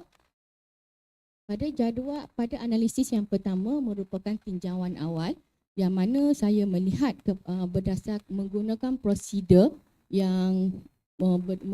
prosedur pemerhatian, kemudian membuat penilaian kepada lembaran kerja murid, kemudian dijalankan ujian pra dan kemudian senarai semak untuk mengukur minat belajar murid. Jadi pada objektif yang pertama iaitu meningkatkan kemampuan murid menguasai kemahiran menggenggam pensel ataupun alat tulis, saya menggunakan dua borang iaitu borang sesi pembelajaran dan borang pemerhatian penguasaan kemahiran menggenggam pensel. Jadi berdasarkan data yang diperolehi, sampel Z iaitu dia telah mengikuti 12 sesi pembelajaran berbanding sampel X dan Y hanya 5 sesi pembelajaran dan sampel W mengikuti 8 sesi pembelajaran. Jadi daripada situ sampel Z didapati dapat menguasai kemahiran menggenggam pensel. Yang pertama saya melihat satu adalah berdasarkan penlibatan murid tersebut berbanding sampel yang lain yang hanya mengikuti 5 dan 8 sesi pembelajaran sahaja. Jadi sampel Z daripada pemerhatian juga, sampel Z dia mula menguasai kemahiran pada sesi pembelajaran yang ke-11. Di mana pada peringkat awal sampel Z tidak menguasai kemahiran menggenggam, kemudian dia tidak konsisten pada sesi seterusnya, dia tidak konsisten di mana sekejap tukar, sekejap tak ingat dan kemudian pada sesi ke-11 dia mula menggenggam pensel tetapi masih lagi dengan bantuan dan perlu diingatkan sentiasa pegang pensel macam mana. Lepas tu dan sesi ke-12 dia menunjukkan perubahan yang baiklah. Jadi manakala sampel X pula, dia hanya mengikuti 5 sesi pembelajaran sesahaja tetapi murid ni sindrom Down yang boleh dengar arahan, yang faham dan jadi keupayaan dia menguasai kemahiran tu terlalu cepat. Walaupun dengan sesi pembelajaran yang sebanyak 5 sesi tetapi dia pada sesi ketiga dia dah dapat menguasai kemahiran menggenggam pensel. Tetapi dia mempunyai memori yang pendek. Sekejap tak ingat, sekejap ingat. Jadi kita nak kena cakap macam mana nak pegang pensel, macam mana nak pegang pensel. Jadi benda tu dah perlu membantu dia lah. Jadi bagi sampel Y dan sampel W, mereka tidak menguasai kemahiran tersebut. Satu, ada faktor-faktor yang sebagai seorang guru pendidikan khas perlu lihat dalam menjalankan kajian tindakan ataupun melakukan penyelidikan. Jadi bagi objektif yang kedua adalah kemampuan murid menconteng 3 daripada 5 contengan yang ditetapkan iaitu contengan menegak, melintang, menyerong, melengkuk dan bulatan. Jadi pada awal tinjauan didapati setiap murid hanya dapat membuat satu contengan sahaja iaitu menegak. Bagi contengan melintang, menyerong, melengkuk dan bulatan mereka tak dapat nak buat tu. Maka kita dapat lihat lakaran dia akan macam straight je. Bila mewarna pun dia akan straight je. Jadi apabila intervensi dijalankan, sampel Z seorang murid yang mengalami kategori GDD, Global Development Delay iaitu ataupun multiple masalah pelbagai, dia ada pertuturan, dia ada ADHD, kemudian dia dapat menguasai 5/5 contengan dan sampel X dapat menguasai 4/5 contengan dan sampel W dan Y tidak menguasai kemahiran. Ini kerana sampel Y pada masa kajian dijalankan, sampel Y mula mengambil ubat mengambil ubat untuk mengurangkan tingkah laku hyperaktif. Ubat tersebut dapat mengurangkan tingkah laku tersebut. Murid boleh duduk diam di kerusi, tetapi dia mula menangis, dia macam halusinasi, dia macam mengamuk. Jadi dia tak suka belajar. Dan bila kita buat aktiviti pembelajaran, dia letih dan dia mula macam tidur semua. Itu yang menyebabkan sampel Y tidak menguasai kemahiran tersebut. Manakala daripada aspek pencapaian peratusan dalam kajian ini, sebelum intervensi dijalankan, saya telah membuat penilaian terhadap kemampuan murid dan pada penilaian yang pertama, markah yang saya bagi adalah tidak melebihi 30% sahaja. Jadi apabila intervensi dibuat dan saya telah melantik 2 orang guru bahasa Melayu daripada program pendidikan khas integrasi untuk membuat penilaian terhadap latih tubi yang telah dijalankan.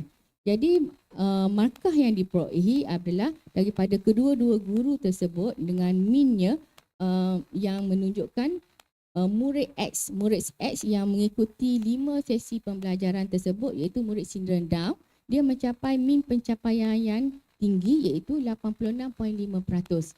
Dan kemudian bagi murid Z juga menunjukkan peningkatan iaitu 86% dan murid Y 33% dan murid sampel murid W mendapat 33% dan sampel Y mendapat 18%. Ini menunjukkan sampel W dan sampel Y masih tidak menunjukkan perkembangan yang baiklah. Jadi bagi mengukur minat murid untuk belajar, saya telah menggunakan senarai semak indikator minat belajar murid dan penilaian telah dibuat sebanyak 3 kali, iaitu daripada Julai, September dan Oktober 2020. Jadi senarai semak yang digunakan adalah berbentuk dikotomi yang memerlukan penilaian ya ataupun tidak. Dan ya ataupun tidak diberi markah 2 dan 1. Jadi dapatan menunjukkan bahawa murid W, X dan Y mempunyai minat sebelum dan selepas intervensi. Tetapi minat yang ditunjukkan sebelum intervensi dijalankan adalah dalam tempoh yang sedikit atau tempoh yang singkat berbanding selepas aktiviti dijalankan. Manakala murid Z menunjukkan perubahan yang baik, di mana pada penilaian pertama, murid Z menunjukkan tidak berminat dalam melakukan aktiviti pembelajaran. Jadi murid tersebut telah melakukan intervensi dan didapati telah selepas intervensi dijalankan, murid Z telah menunjukkan minat dan mula macam dia menunjukkan dia cuba menunjukkan kelebihan diri dia. Dia cuba menonjolkan diri dia, dia ada keyakinan diri dia sebab murid Z adalah GDD, dia ada dia cepat faham, cumanya dia diberi kekangan dengan masalah tingkah laku dan pertuturan. Jadi rumusan daripada kajian tindakan saya adalah yang pertama, flow time ini dia merupakan satu aktiviti yang macam didik hibur, tetapi dia lebih santai dan dia lebih sesuai untuk murid berkeperluan khas yang pada tahap kefusian rendah dan di mana dia tidak memaksa murid-murid untuk belajar. Tetapi apabila kita sediakan dengan penyediaan aktiviti-aktiviti tersebut yang bersesuaian dengan murid, jadi murid akan rasa lebih santai, lebih seronok dan dia tidak terikat berbanding mereka duduk di kerusi dan di meja. Itu menyebabkan dia akan makin seronok untuk belajar. Dan cuma apabila menjalankan aktiviti dengan menjalankan intervensi dengan murid berkeperluan khas, faktor kesihatan, keselamatan dan ketidakhadiran perlu diberi ambil tindakan. Jadi saya mengharapkan cadangan saya untuk kajian yang seterusnya, saya akan boleh dicadangkan aktiviti ini ke kaedah flow time ini ke peringkat mungkin untuk diteruskan kepada murid-murid kefusian di program pendidikan integrasi bagi murid yang berkeperluan fungsi rendah dan juga boleh juga kepada murid di kelas pemulihan. Okey, itu saja pembentangan daripada saya. Sekian, terima kasih.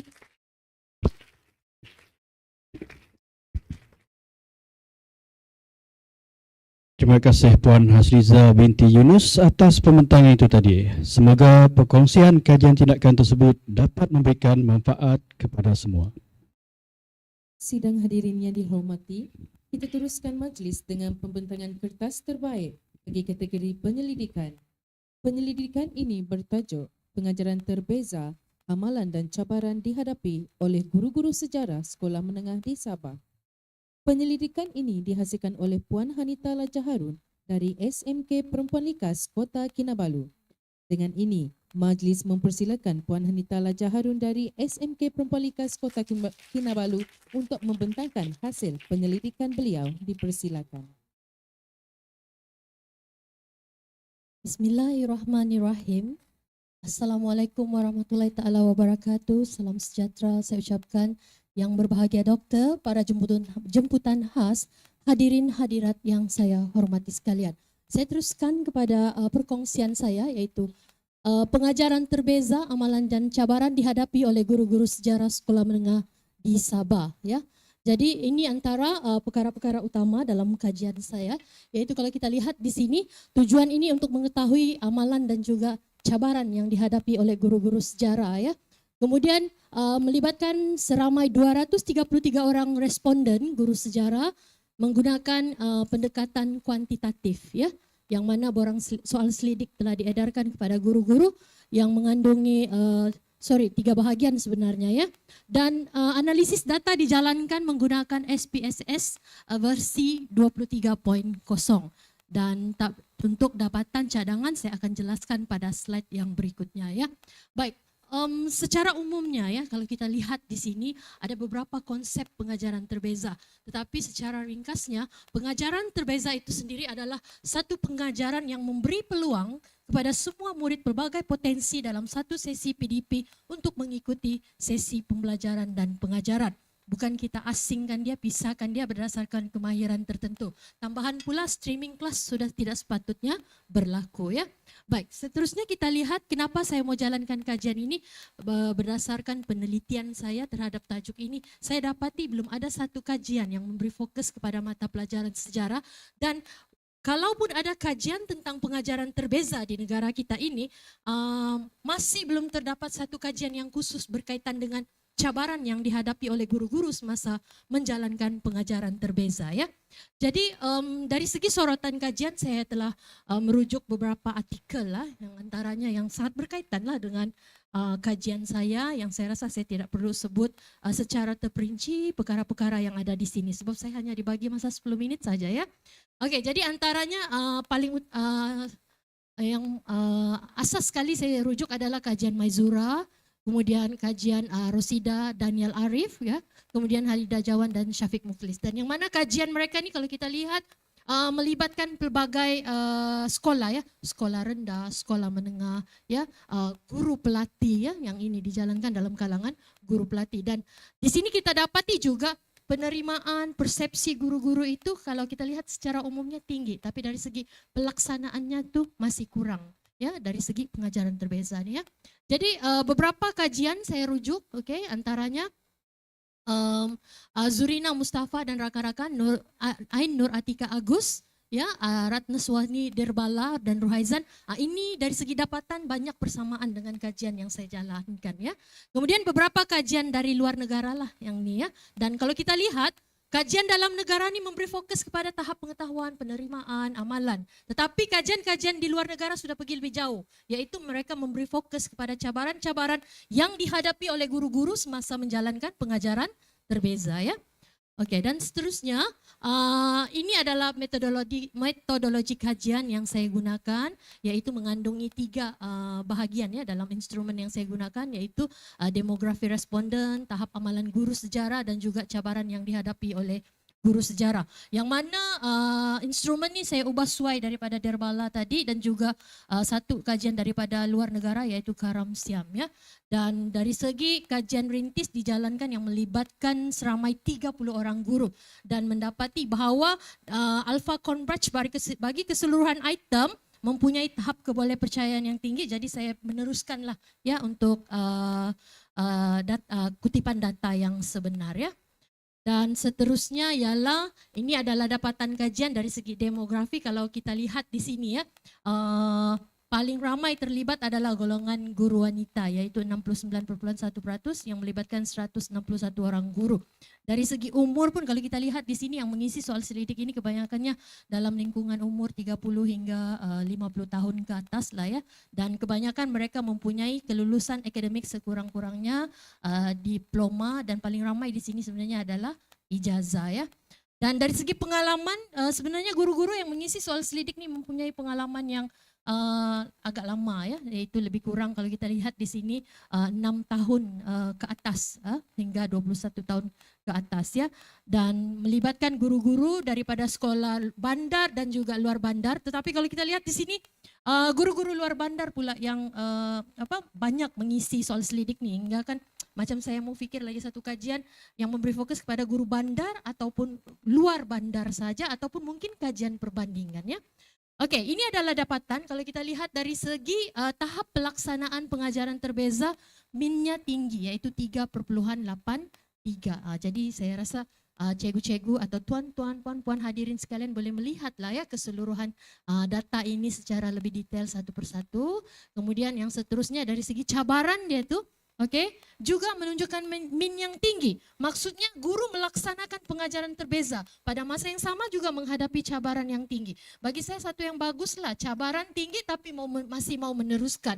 Tetapi apa yang kita perlu buat untuk membantu guru-guru ini supaya cabaran yang mereka hadapi tidak kekal sebagai cabaran, tapi mampu dikurangkan atau mampu diatasi supaya motivasi guru itu dapat ditingkatkan ya.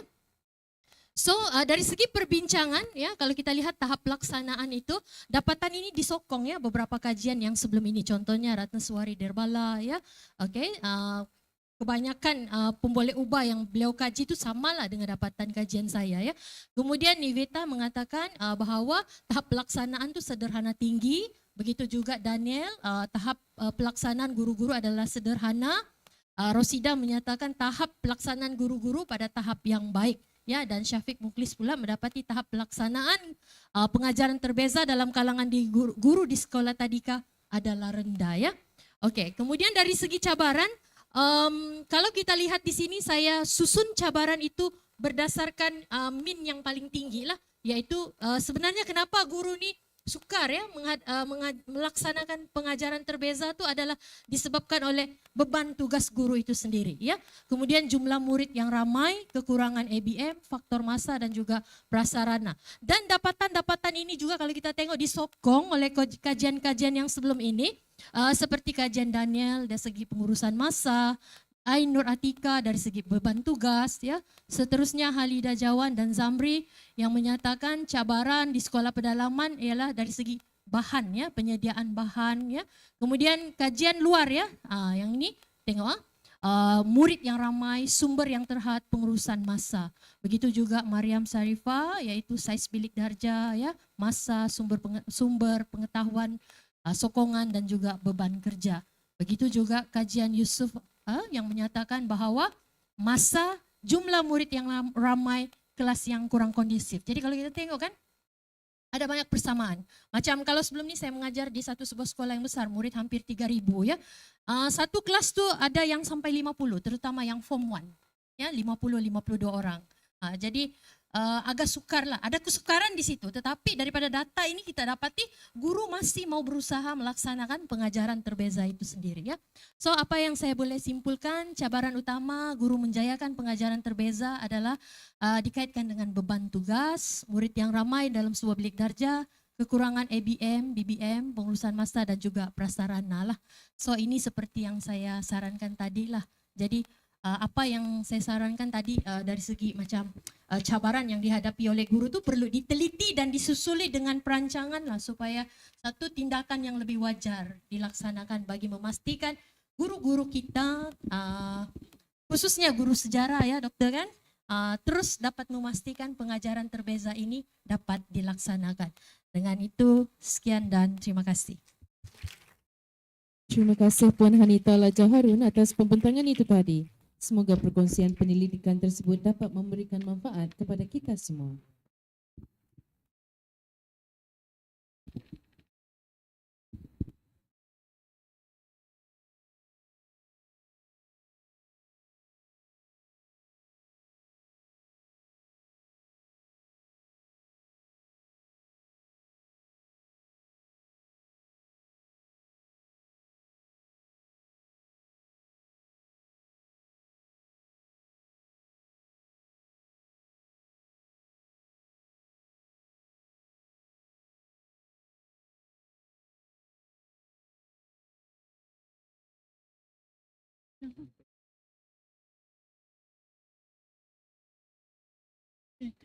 Hadirin yang dihormati, majlis diteruskan dengan penyampaian sijil kepada panel-panel penilai yang telah bertungkus lumus menelaah dan meneliti setiap kertas kerja yang dihantar, seterusnya memilih serta mengkategorikan hasil kajian tindakan, penyelidikan dan inovasi tersebut mengikut pencapaian pingat Gansa, perak dan emas.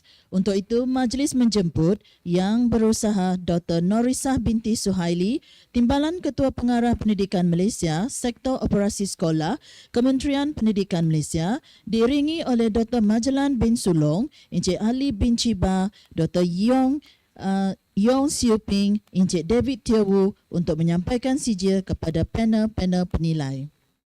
Dengan ini dipersilakan Dr. 𝗖𝗍𝗃𝘀.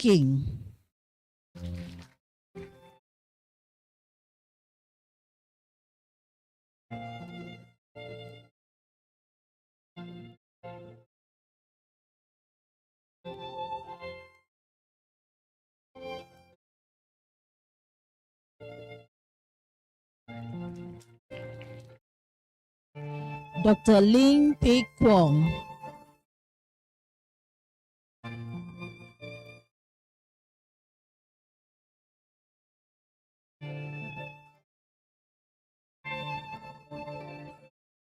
Dr. Cheong Kung Lung.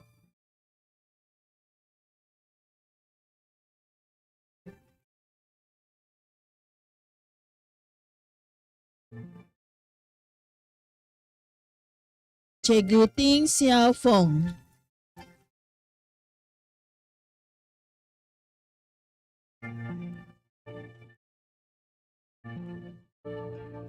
Dan Cikgu Teh Tik Seng.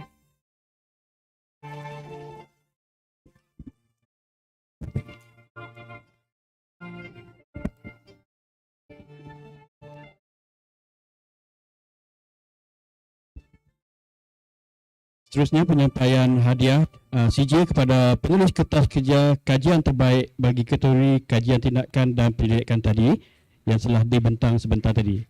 Okey, dengan ini dipersilakan Hasliza binti Yunus dari Sekolah Kebangsaan Batu Unjur, Kelang, Selangor.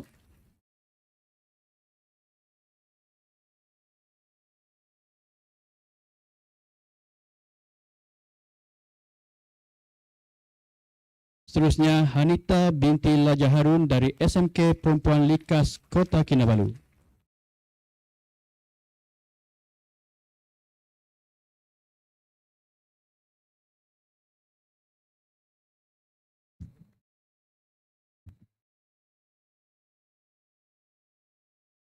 Hadirin yang dihormati, majlis diteruskan lagi dengan acara penyampaian pingat kepada para peserta yang telah menghantar kertas kajian tindakan dan penyelidikan. Pingat ini dibahagikan kepada 3 pencapaian iaitu pingat Gangsa, pingat perak dan pingat emas. Para peserta yang berikut dipersilakan naik ke pentas untuk menerima pingat. Bagi kategori kajian tindakan pencapaian pingat Gangsa dipersilakan 𝗠𝗷𝗵𝗀 binti Yusuf.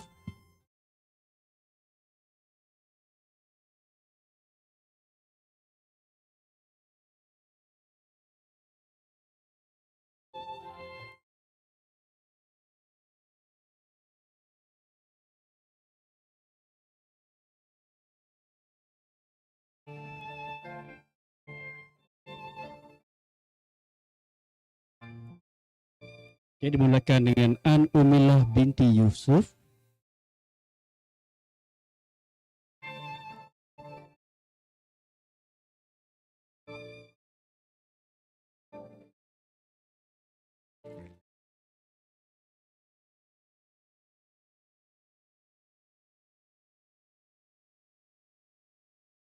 Roslina binti Apib,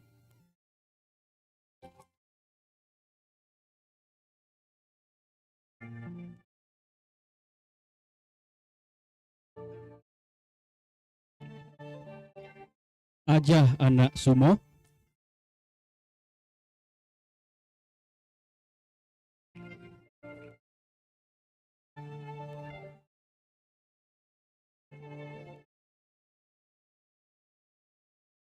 Chen Siu Eng,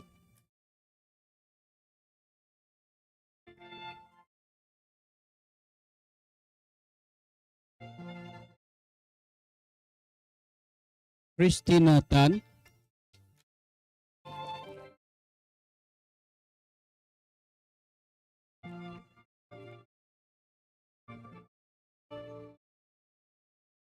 Laura anak Seman,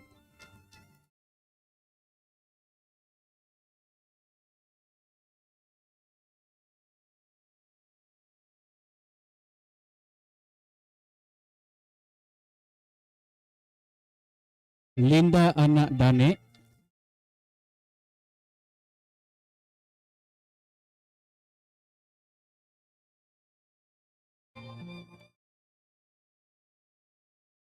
Lu Yu Ching,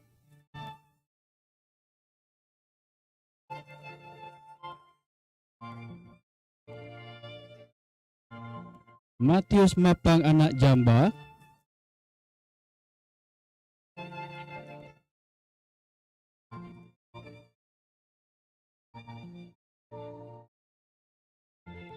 Yip Lau Heng,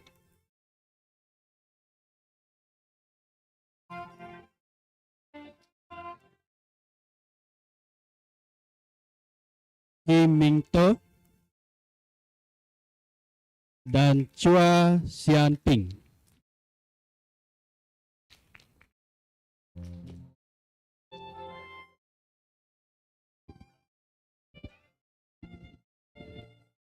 Seterusnya, kajian tindakan pencapaian pingat perak dipersilakan Muhammad Fazwan bin Junaidi.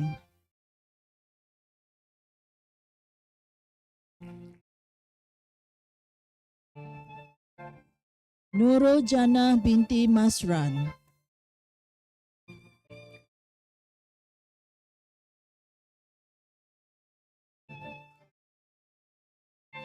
Tang Mi Le.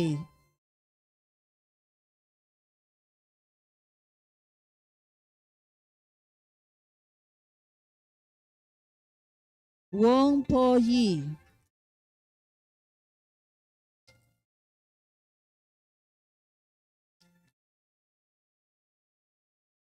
Abang Nohanizam bin Abang Hassan dan Brenda anak Nyapus.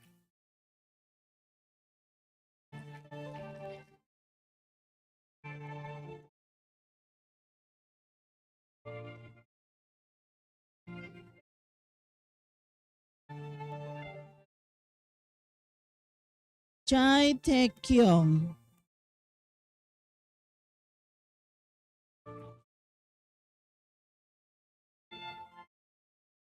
Christogel anak Marin.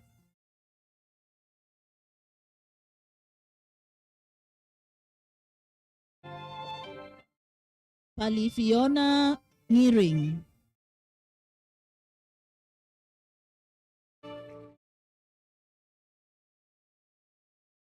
Jong Fui Jun.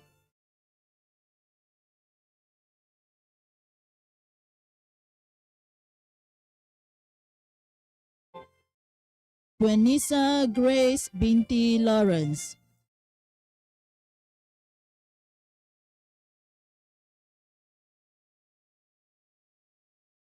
Ma Chinan.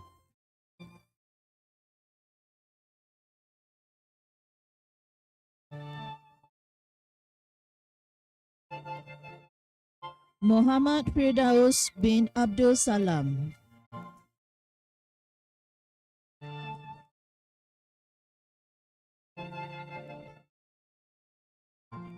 Morika anak Anggo.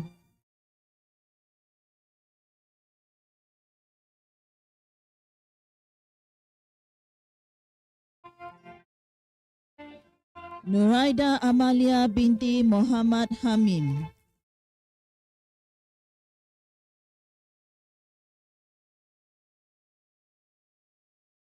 Nurul Imani binti Muhammad Kuzaimi.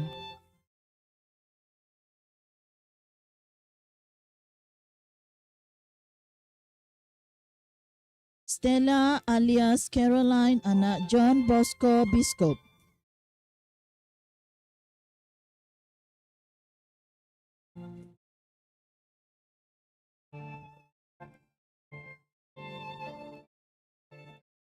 Nur Aino Mardia Michelle binti Rajang.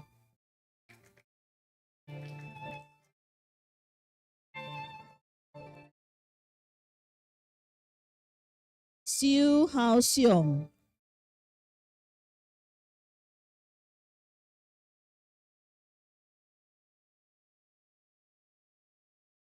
Bernardine Ida anak Minggu dan Jester anak Nyawai.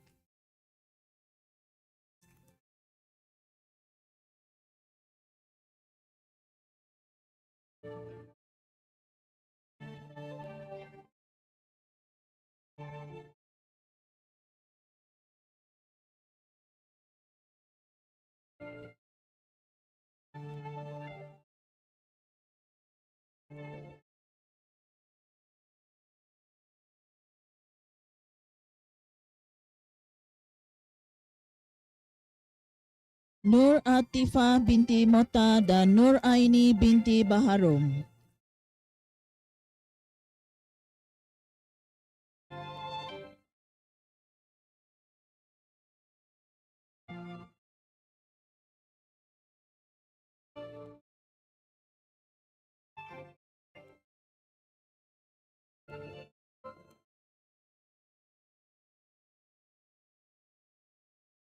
Tiong Siu Jen dan Mitchell Gwendolyn anak Cubing.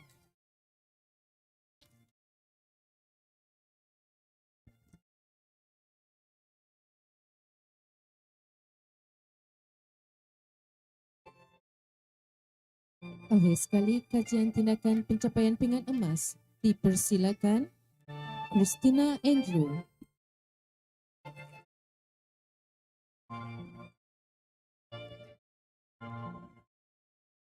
Hasliza binti Yunus.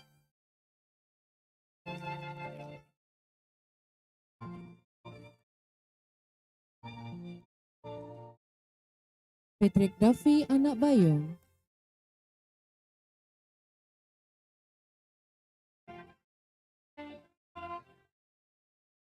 Sharifah Masni binti Wan Muhammad.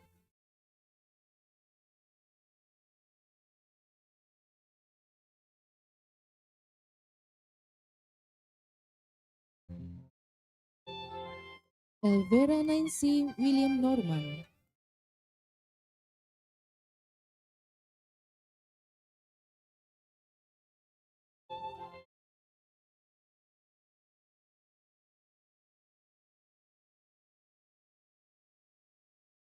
Lau Chik Kong.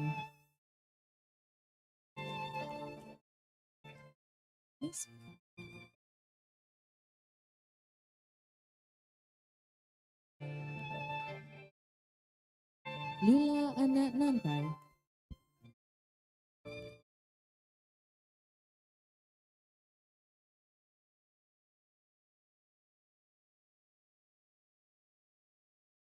Katerina anak Stephen dan Nona Stephen.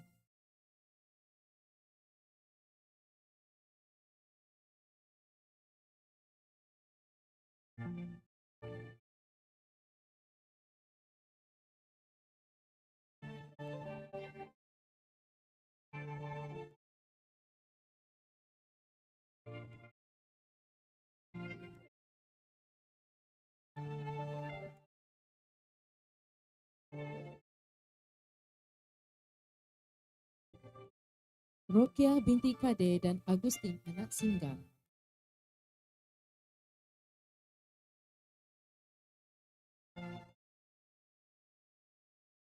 Seterusnya penyampaian pingat kepada peserta untuk kategori penyelidikan.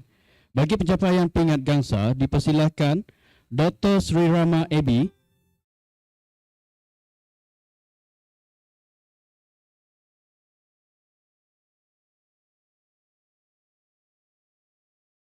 𝗧𝗍𝘢𝘃,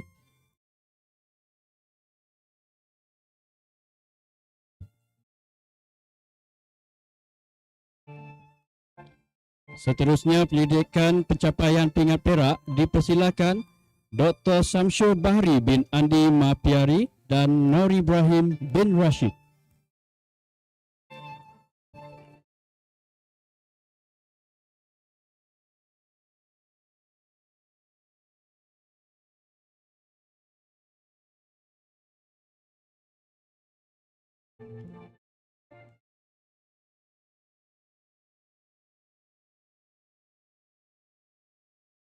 Muhammad Taufik Suud,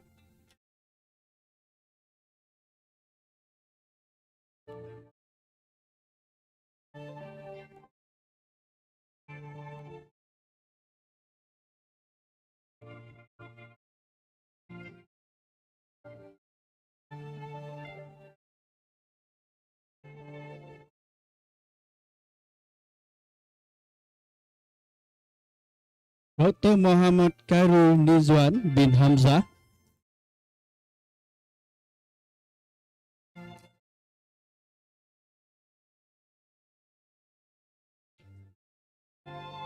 Patrick Daffy anak Bayong,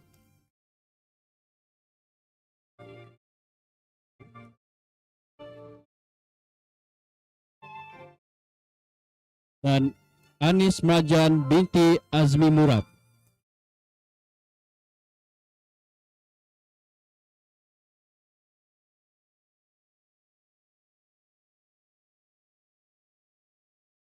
Akhir sekali, penyelidikan pencapaian pingat emas dipersilakan.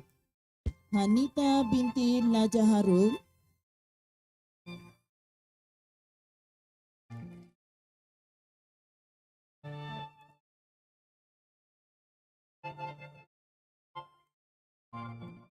Martina anak Tarang,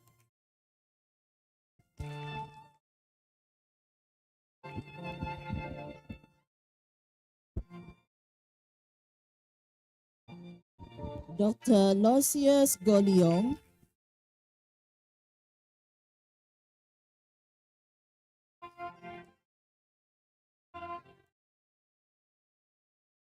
Ho Ling Hong dan Madabi Renggasami,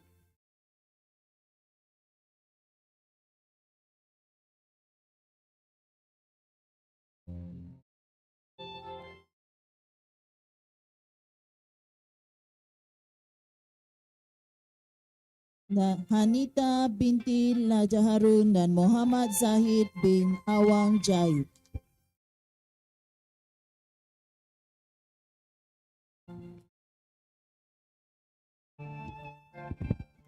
Majlis diteruskan lagi dengan acara penyampaian cenderamata kepada tetamu kehormat kita pada hari ini.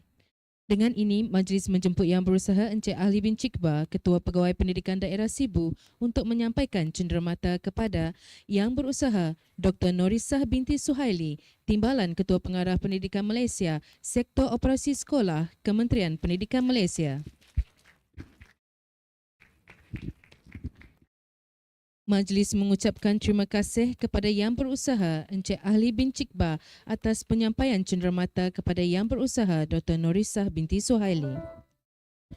Dengan ini, majlis akan berehat sebentar.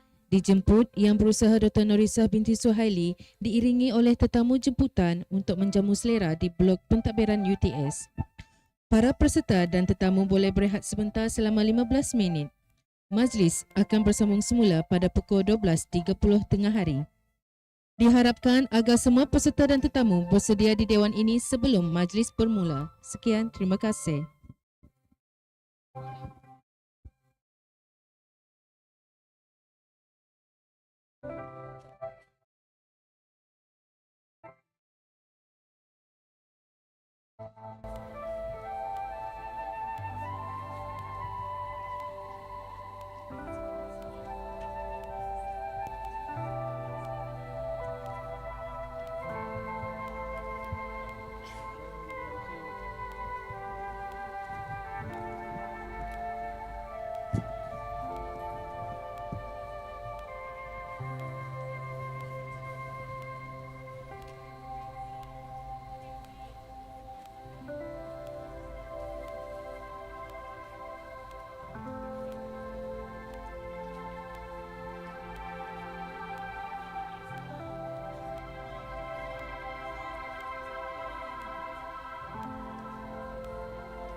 Hello, hello. Cubaan suara. Check mic, check microphone.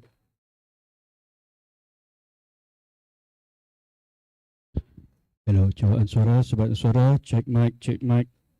Hello.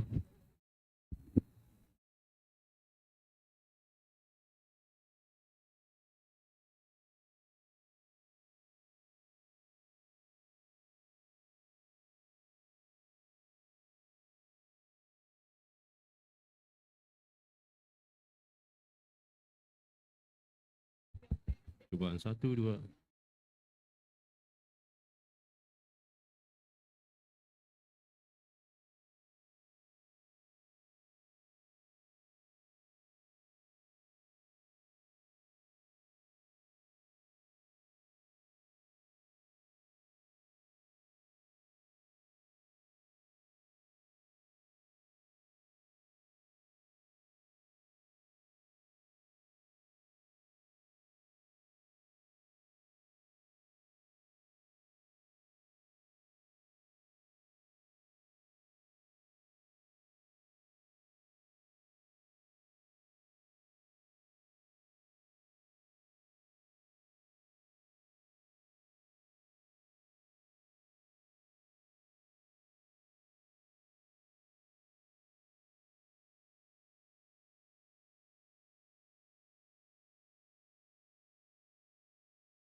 Semua peserta dan pembentang yang mengambil gambar, kita sedang bersedia untuk sesi yang kedua. Perlu uruskan bahagian pentas. Jadi minta semua peserta selepas tamat sesi kedua nanti boleh ambil gambar sekali lagi lah. Sebab urus dia semua nak uruskan pentas dahulu. Okay. Minta bantuan semua peserta untuk belum lagi mengambil gambar.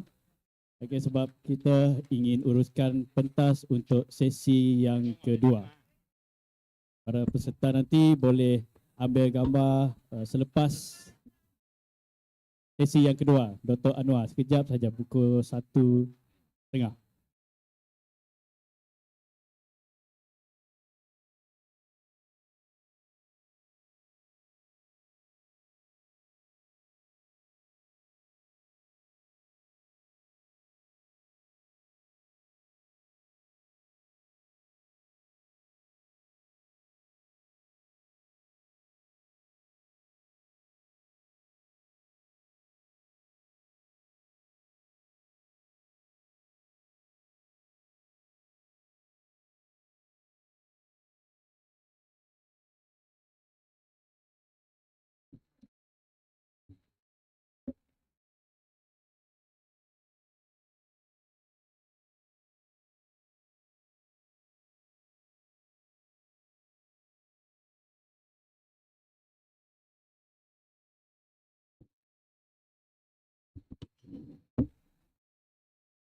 Mic test 1, 2, 3.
Hello, hello. Testing mic, testing. 1, 2, 3. Hello.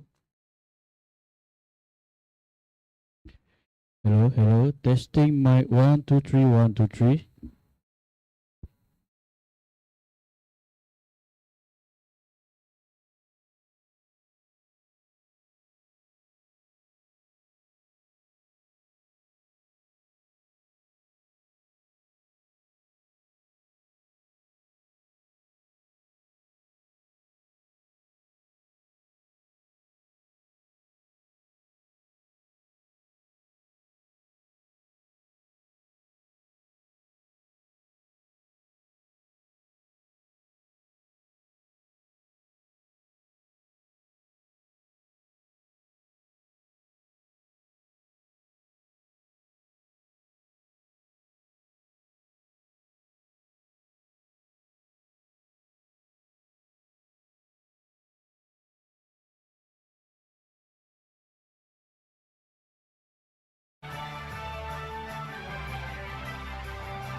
Baik, selamat setengah hari kepada semua. Peringatan mesra bagi pembentang dan peserta yang telah membuat bayaran. Tuntutan resit boleh dibuat di kaunter pendaftaran selepas majlis berakhir nanti ya. Harap maklum. Terima kasih.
mengumumkan ketibaan Yang Berhormat Datuk Dr. Anwar bin Rapai, Timbalan Menteri Kementerian Pendidikan, Inovasi dan Pembangunan Negeri Bakat Sarawak, dengan diiringi oleh Yang Berusaha Dr. Majlan bin Sulong, Ketua Penolong Pengarah Kanan Jabatan Pendidikan Negeri Sarawak, Encik Ahli bin 𝗍𝗵, Ketua Pegawai Pendidikan Daerah Sibu, Dr. 𝘠𝘀𝗍𝗫, Deputy Dean School of Computing and Creative Media, University of Teknologi Sarawak, dan Encik David Teo Wu, Pengetua SMK 𝗧𝗏𝗃.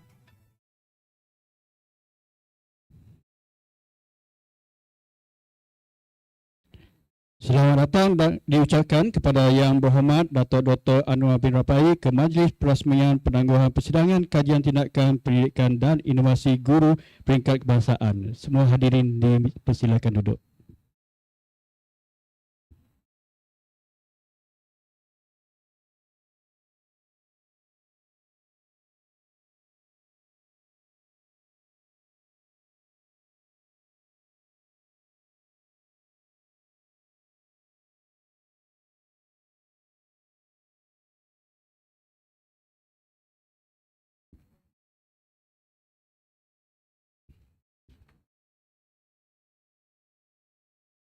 Hadirin yang dihormati, tanpa membuang masa lagi, majlis diteruskan dengan sidang pleno yang kedua.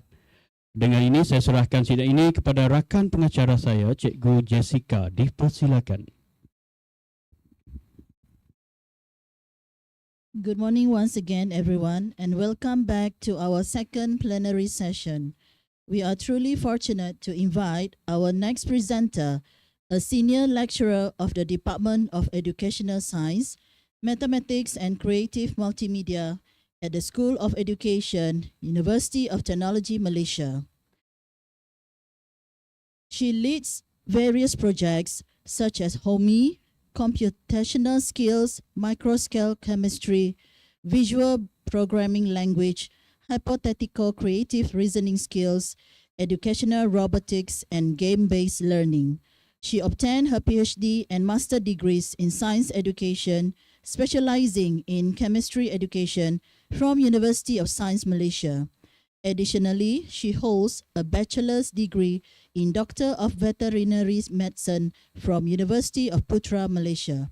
With over 20 years of teaching experience in science and chemistry education, she has taught in 2 national secondary schools. She later joined 𝗍𝗲 Rexham, Penang, as a science specialist in the R&D division, leading projects like inquiry-based science education, lesson study, and STEM teachers' mindset. She has also conducted training for science and math educators from countries such as Zambia and 𝗍𝗲 countries, and currently a TRIS Level 1 practitioner. In terms of research, she has been awarded the Fundamental Research Grant Scheme and Prototype Research Grant Scheme by the Ministry of Education. She has published numerous peer-reviewed articles, presented papers at conferences and workshops as a keynote speaker, invited speaker, and trainer. She has also copyrighted products such as Scratchtopia Challenge and My Gamebot. Her research interests and publication encompass STEM or STEAM, IBSE, computational thinking, design thinking, learning environment, assessment, technology-enhanced learning, project-based inquiry learning, microscale chemistry, education for sustainable development, and higher-order thinking skills. She will be sharing her research entitled Innovating Solutions with Design Thinking. Ladies and gentlemen, please give our warm welcome to Dr. 𝗠𝗷𝗵𝗀𝗀𝗃.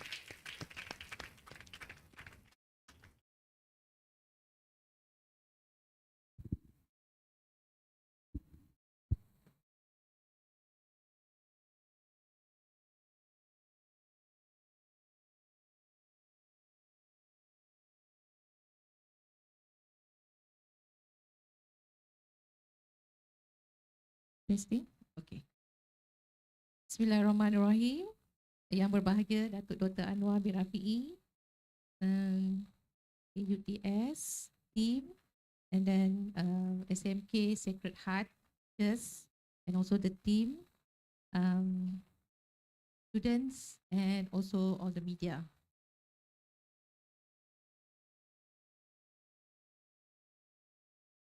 Right, I will start my talk with a question. Okay, so what is the most important organ in your body? And why? Why is it hard?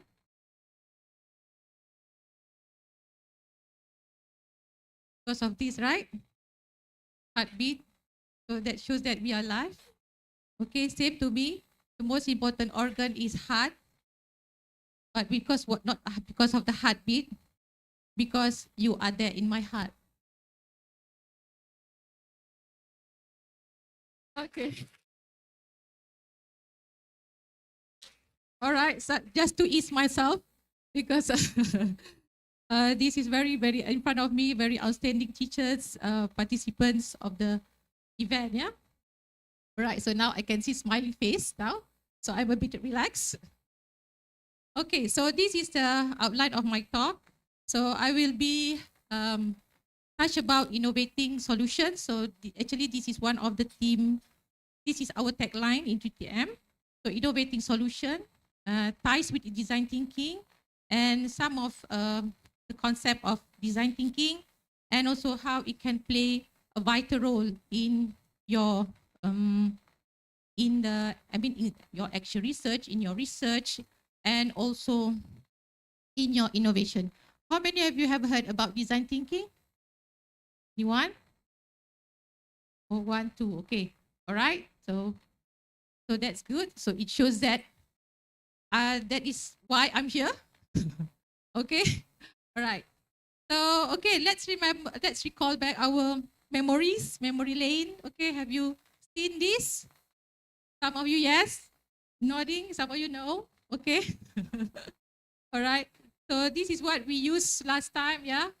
Very popular to take photo. We have Kodak. So although you use any brand, but Kodak is the famous one. Yeah. And then there's a term of wash. Okay, wash, cuci gambar. Okay. And then you really very particular about which picture to take. So tidak habis Kodak. Kan? Okay. How about this one? Radio dulu-dulu. Yeah. Okay, dulu siapa ada tu Walkman? Kaya-kaya. Okay. And then typewriter. Okay. Last time I learned how to type by using typewriter. Okay. So for those who have Olivetti brand, so you can keep it as an asset. Yeah. Boleh jual harga mahal. How about this one? Now change already to aquarium. Yeah. Yeah. Dulu-dulu ada benda tu pukul 12 je. Okay. Irritating sound, ya. Dulu-dulu. So, and then this one. Dah tak jumpa dah, ya. No one had it. Ada lagi. Okay. 3310, 3310, ya. Okay. Okay, baling pencuri pun boleh, kan. Alright, how about this one? Teachers. Ada guna? Okay. Last time tak ada benda ni. Nazir datang, gelabah. Lama nak guna apa ni? So don't have a sheets of paper. Dia punya slide. So kepingan plastik tu. So we use kaca pun boleh. Tingkap kaca pun can be used, ya, to present our content. OHP kan? OHP, ya. Okay, dah tak ada dah. Vanish, ya. Vanish. Alright, so what lesson learned from the past? Actually, so been said by the first plenary speaker, and also been said by Dr. Norisa also, yeah. That is change, yeah. Like what plenary said, what? Kita bukan change to time, no, time is not changing, but we change according to time. And even Dr. Norisa also said we have to change, yeah, accordingly. Alright, so whether we change or be changed, right, by market forces. Okay, so points of ponder. The new generation, yeah, Gen Z, Alpha generation, getting the most of the conventional approach. Do you agree? All innovators here? Can we still use the conventional approach? Chalk and talk all the time? Do you agree? Some? And maybe yes, maybe no. Yeah. Sometimes we need that. Okay. Sometimes we need to be more active learning. All right. So look at these trends of the future. Yeah. Sometimes 10 years back, yeah, during the Kodak time, we don't know that. We never realized that we can have a driverless car. We can have a 3D printer house. Okay. We can have maybe one day we can have a dress that is wired with all the Wi-Fi things, so no need to bring handphone. Yeah, just you walk around and just talking. So people say, "Are you crazy?" Yeah, because you just press here, press there. Okay. All right. Then this one is a recent one. Yeah, 2023 from World Economic Forum. So they have listed the fastest growing job and also the fastest declining jobs. So we have to prepare our students with this kind of challenge. Yeah, and same goes to this. Okay, some of the skills are no longer needed. I mean, below the top 10. Okay, some skills emerge. For example, you can see here EI. Yeah, EI now very popular in research, and then cognitive flexibility as well. We want our students to be flexible. When we give them assignment, don't jump. Okay? Ataupun from what Dr. Norisa said this morning, if KPM give task bagi ni, jangan marah KPM. So that is cognitive flexibility. And some getting more important. For example, need to be more creative. Okay, and then number one, still able to solve complex problem solving. That's remained until today. Yeah. And at the end, we want our student to be smart and sharp. All right. Who can guess what brand is this? Tesla? Okay. Who is the founder or is the developer?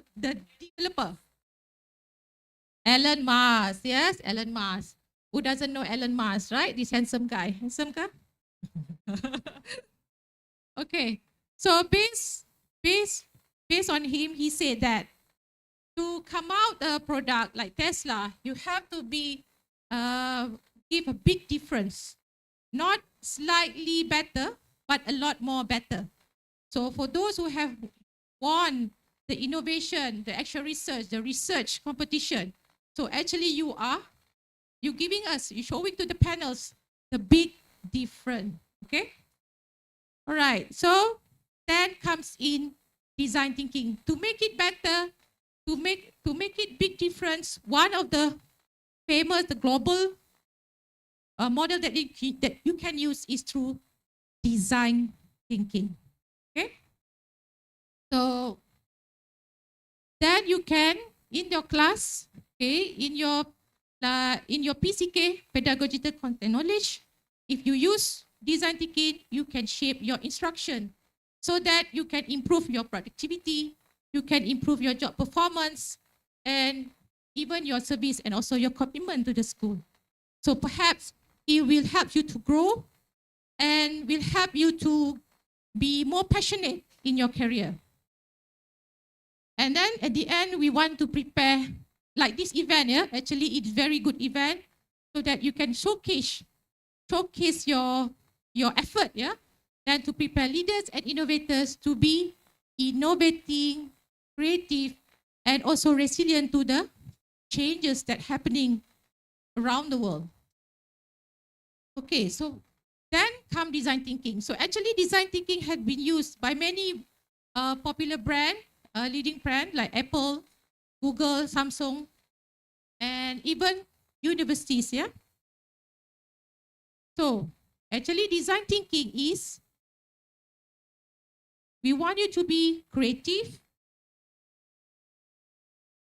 in a way to solve problems, and for design thinking, it is really based on the user-centered design.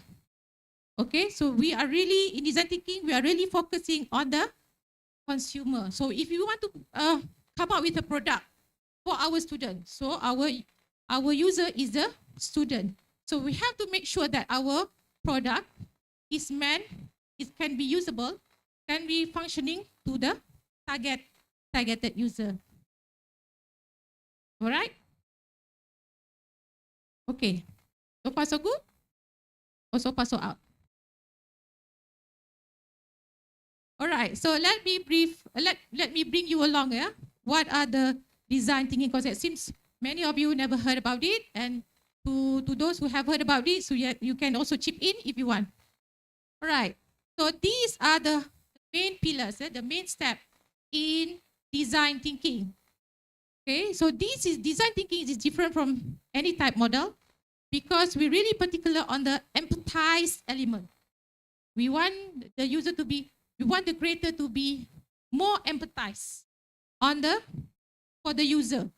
Okay, what is the pain point of the user that needs your product? Okay, so then you go to define, ideate, prototype, and test. Okay, so there are 5 stages where you cannot skip.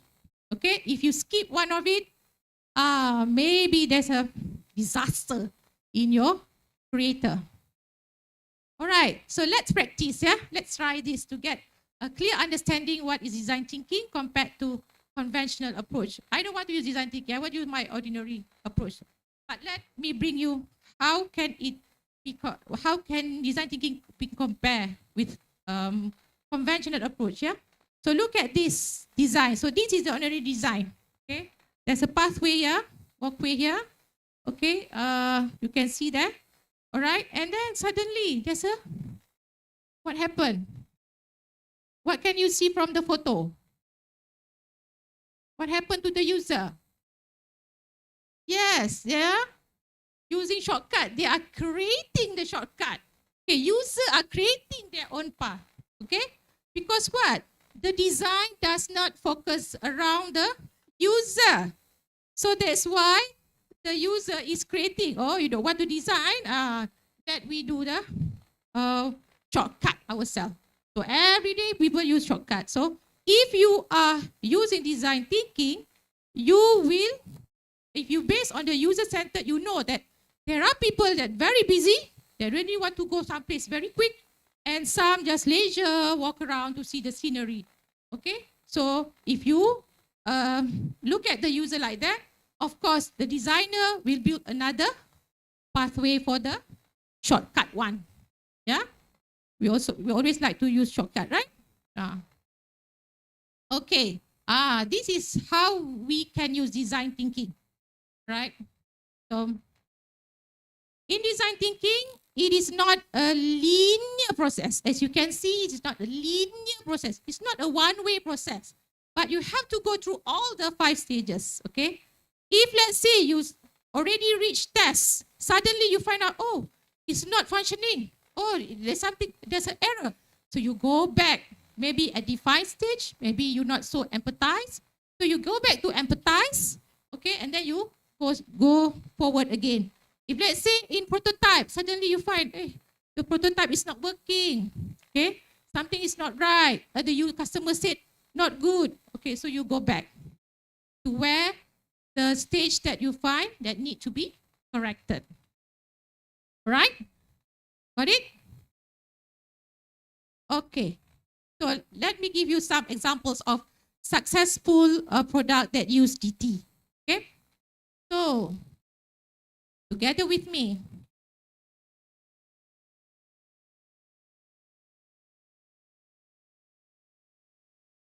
Okay. All right. So, before I show you some of the successful product, so let's try this together. Okay? So, what if there's a user that always need to consume pills every day? And sometimes they're very forgetful. Dah ambil belum? Tak ambil lagi. Ubat apa ambil hari ni? Yeah? Or which vitamin should I take? Okay? Alright? So sometimes it's very stressful, yeah, to that kind of person. Alright? Ni yang tak apalah. You don't need to consume pills kan? Yang saja. Okay. So, which one is the best way Number 1, check prescription. Number 2, use medication. Number 3, daily pill organizer. How many of you choose 1? Have your hand. Ada, okay. Number 2. Okay, 1, 2. Number 3. Okay. Okay, so majority choose 3. So you are right. So there comes pill pack. Nampak tak? User ramai nak something that organize the pills. So that's where pill packs comes in. Okay, they really survey the user, interview the user, so they want it.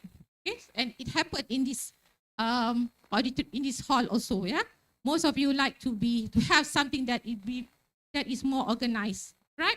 So this is pill pack, so they can organize the pill for you. Even inhaler also can. Any pills that you want, so he can pack for you. Let's say 8 a.m. you can just take off 1 session and you can put inside your purse. So it is very organized for you. Got date also and also time to take the pills. Okay, so this is very good. You like it? Yes? So no wonder this product sustained until now. Okay? And how about this one? Which one will you choose? Number 1 or number 2? How many of you choose number 1? Okay. All right. Because you're used to it, right? How about number 2? Number 2. Never think of this, eh? No one use this. You don't want to use this, right? Avoid. A big red. Okay. So actually, number 2 is being used in Ghana. This one is very specific community, Kumasi, Ghana. So actually, when we want to come up with an idea, okay, we really have to look at the community. What are the accessibility facilities? For example, in Ghana, it's very difficult to get water supply, and even electricity. So this is the best tools to use for them. Okay, so where they have their own workers collect the waste and bring it to the center where they reuse, recycle again the waste. Okay. All right. How about this one? Have you heard about live straw? No? Okay. So live straw, actually, at first, they come up with this product to serve the undeveloped country, to supply clean water. Okay, you just dip the things and then you just can suck the water. It will filter the water for you immediately. So you don't need to bring a large water bottle, okay, a tank for water supply. And then nowadays, the outdoor people is using it.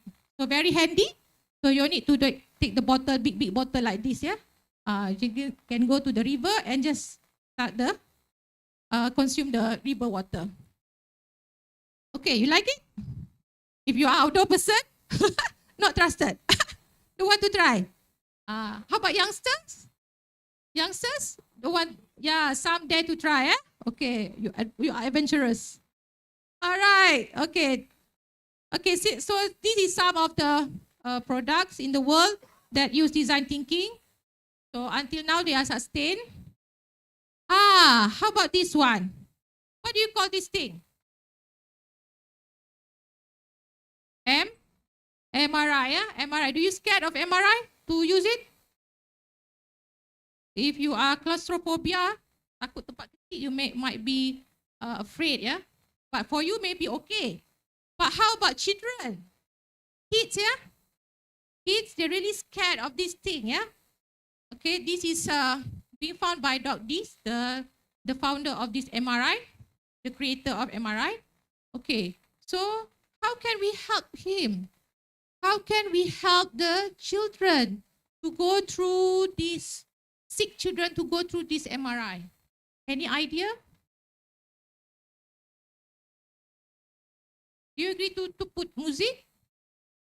Music, yes? Yes. Cartoon? Yes. How about all of the above? Yes, a lot of yes. Because children like cartoon and music. So they change it to like this. So no more crying child. Okay? So even adult also want to try this. Even the doctor also wear the Pirate of Caribbean costume, yeah, to attract the student. Like what we did in school, yeah, cikgu-cikgu pakai costume to attract the student to come. Because of this, you really look at the pain point of the user. All right. So let's dive into all each stages. The first one, empathize. So in empathize, you are not just listen or you have problem. Yeah, what your problem? Or don't know what to teach, don't know what tools you use, don't know which AI to use. Yeah, doctor. Yeah, don't know which AI to use. But you are not just listening, but you are deep understanding. You must listen. That not just understanding your consumer, but you have a deep understanding. How to be deep understanding? You need to be immersed with your consumer, like what the clean team did. They really go to the Kumasi, Ghana and look around. Okay, what are the suitable toilet to be used? All right. So let's try this one. Okay, to give some analogy on empathize. How many of you can see one face? How many of you can see two faces? One face? Oh, one face. Tak ada? None. Okay, 1, 2, 3. Okay, some of you. Two faces? Okay. So many, right? So means that some of you can see one, some of you can see two. So that is mean that you need to be empathized. Look around your user, cover everything. Okay? No one being left behind. So you have to cover everything because some want like this, some don't want like this, some can see like this, some cannot see like this. All right? Same goes to this one. All right? Although the same object, but different perspective. That's why you not just focus for one student, but you have to focus. If you have a community, focus on the community. If you have your student, focus on your student. Whatever you do, yeah, in your actual research, in your research, or in your innovation. Okay? All right? So that's how the empathize works.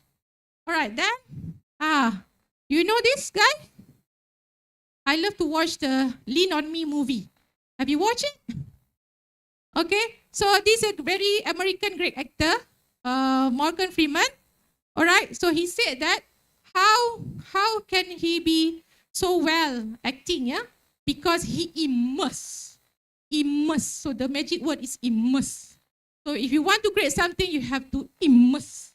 Okay, even you want to create tools for blind, you have to be blind. Pretend to be blind. Go under the table. Okay, in my class design thinking, we ask our students to feel it, to feel the pain of the user. All right. So let's say I give you a challenge. How to make online learning engaging. Even face-to-face also tidur, online tak tahu macam mana. Lagilah, right? Okay, only computer on. Student disappear, panggil-panggil, no one. Yeah? This also happened in university. All right, so the challenge is, let's say we have a workshop, so we can do this hands-on, yeah? All right. So how we can be empathized? By 3 ways. IOS. Okay, you interview the user, you survey the user, and you also can observe. Either way, you can observe. IOS, right? So, when you interview, okay, you're not just knowing the background, but you will get to know more than that. All right, more than that. So you can get the hidden part, like what shown in this iceberg.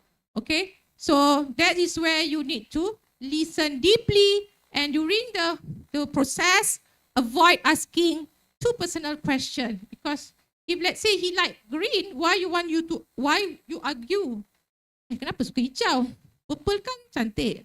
No, okay? So avoid that. And one of the easiest way to do is by asking what, why, when, who, how question. All right. So observe. Okay, so when you observe, actually you observe the people.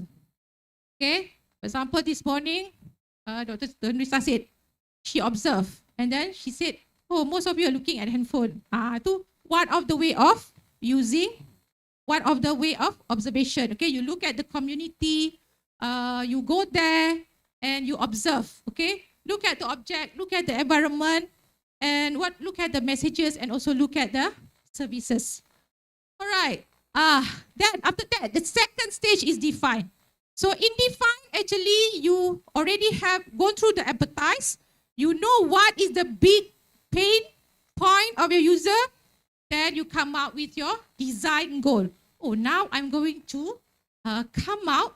I want to design my instruction so that I can engage my students. All right. So that is in define stage. And then ideate. This is the gist of the design thinking, where you have to brainstorm and come up with the best solution. Okay, you have so many ideas. The rules here is to have many ideas, because the rules here is to have quantity rather than quality. So you want more ideas so that you can choose the best.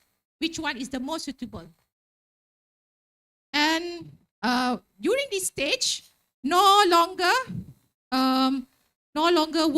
wordy things, but more on the sketching, because people don't know how does your idea look like. So you need to sketch. Okay, let's say you said that you want to do, you have tools. Okay, you said that you have a fantastic tools to teach.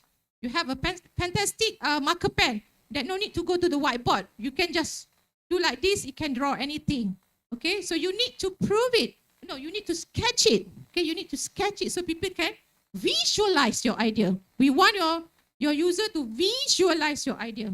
Okay, sometimes when you sit, you can't imagine, right? If let's say you explain to if you heard this joke, okay, how can you explain to your superior that you are MC today? You are done by suddenly a cat fall onto your head, and then you faint, and then suddenly a dog with her shoes come to the rescue. So can people believe you? Of course, no, right? So if you visualize a thing, of course, people can believe. Okay. Next, let's try this. Okay, what will you get? Paper and liquid. During the idea stage, you can also combine idea. Okay, let's say you know that this school produced a good idea.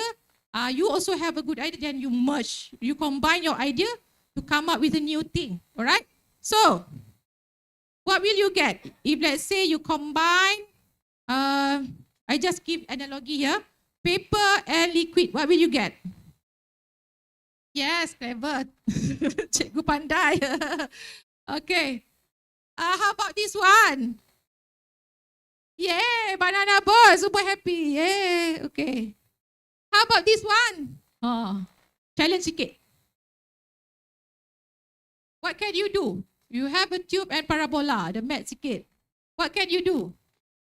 YouTube, pandainya. Tapi bukan.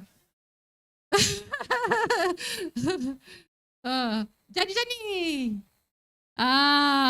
So tak payah use stairs, ya. Zoom turun bawah, slide je. Best, eh? Okay. Alright.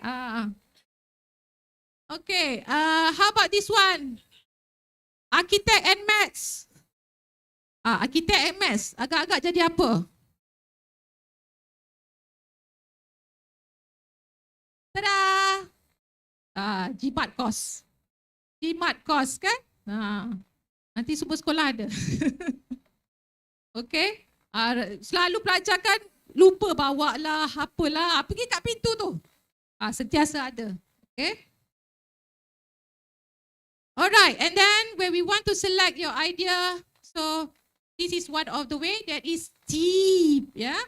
Like what I mentioned just now, society, you have to look around what the feasible thing that you can do for the society, the technology that is available, the environment, the economy, is it feasible? Is it okay? And also you'll have to look at the political. Right? Then, this is the fourth stage, that is prototype. Okay? So as we can see today, there's many prototype. Okay. So when you do, you have to do the prototype. You have to do the prototype. Okay. After you sketch your idea, sometimes when you do the prototype, it's something else. It changed into something else. Okay. Why? Because like this. Okay. When you sketch, it's only 2D. But when you produce a prototype, it's something else, right? You can look 360 degrees. Okay, you can feel it, you can touch it, right? You can have a better view. So if let's say you produce something for the school, okay, come and have a look. So people try it, people test it, people look at it, okay?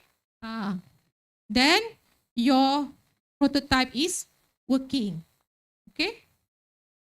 Like what today this morning, the action research cikgu yang menang tadi, so she asked kawan-kawan datang tengok, expertise datang tengok, okay, whether it's working or not, alright? Then when you do prototype, the best way to do is at the low cost, okay, very low cost. But kita nak jimat, belum nak produce lagi, belum nak blast lagi, alright? So we have to scale down and then take whatever that can assemble your product. Okay. Then you test it.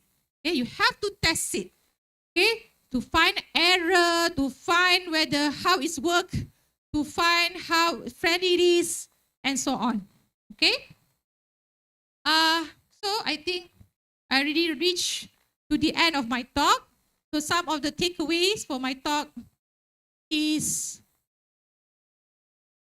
innovating solution with DT means you want to be different.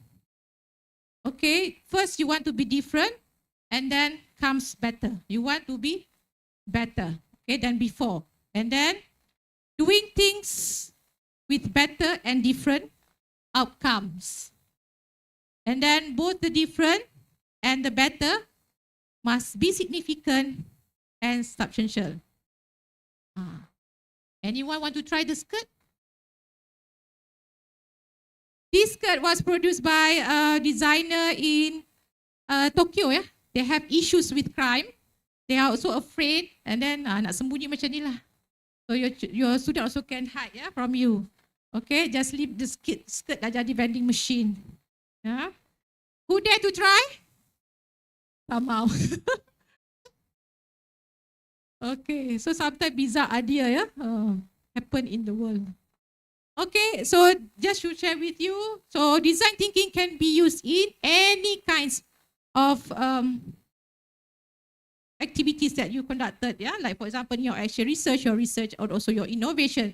So this is one of the way where I use design thinking to teach, to instill the environment attitude, yeah. So, we receive a positive feedback through these activities. And just sharing with you one of the prominent product that is my game board. This one is supported by a research grant given by KPT. So this is actually to enhance hypothetical creative reasoning, because we found that there's a decreasing ability in thinking skill of students. And then nowadays, to adapt with the digital era and also Gen Alpha, Gen Z, so we instill educational robotic in it to make it fun. All right. So we have been showcasing our product throughout many exhibition, conferences, even competition, schools, international school, and also outside Malaysia and also in Malaysia. Yeah. So hopefully it can reach Sarawak one day, Dato'. Okay. And last but not least from me, before I end, I would like to thank SMK Sacred Heart for inviting me to share about design thinking with you. I'm very honored to be here and very, very happy to meet all of you and get to know you. Okay, so I think don't stop your innovation, your everything, what you did today. Don't stop here, but bring it to another program. So we will have Olympic program in August. So if you are within 18 to 13 years old, so I can see young faces here. 18 to 30, you can join. Okay, Sidang Inovasi Belia. So this year we have Sidang Inovasi Belia. So please join. Okay, please proceed. So if you maybe in that occasion you get gold, you can get better result. Yeah, and show to the world. Yeah, show to the Malaysian that your product is good. And just to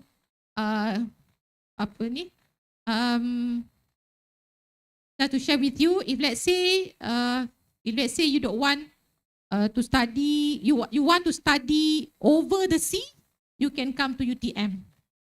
Okay, all right, not far, over the sea only, right? So you can come to UTM Johor and meet me. Okay, so I end my talk with: if a carpenter carves patterns and designs into wood, I carve your name and face onto my heart. So thank you very much. I pass back to the MC. Thank you, Dr. Karina, for your informative presentation.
Yang ditunggu sudah pun tiba, yang dinanti sudah pun bertandang.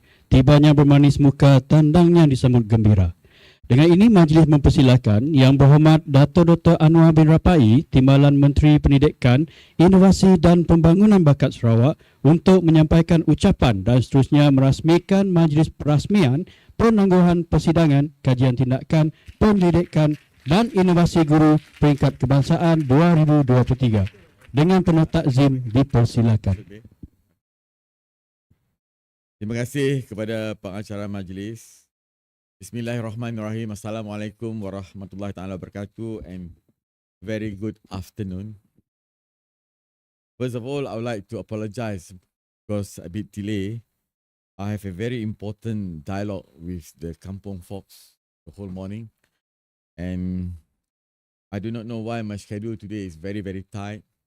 I have another 4 places to go until I take a rest tonight. So anyway, I've told Cikgu that I must come to this meeting This is a very important meeting for me to be with you. And I was actually amazed that the speaker just now, Dr. Cornelia, am I right? Corina, yeah. When he put up a slide, the first slides, which is the most important organ in the body. I thought that you guys will answer the brain. Yeah? But fortunately, and I'm very, very happy as a cardiologist myself, you answered the right organ, which is the heart. But I was not that agreed with what she told me, that is because that the answer is the heart, because you have in my heart. You are in my heart. But more importantly, as a cardiologist, not only that you are in my heart, but I take care of your heart.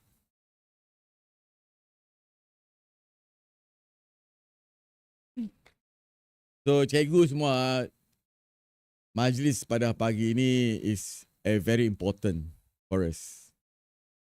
As you know, education is very close not only to me, but to everyone in the country. Of late, there's a lot of issues on education.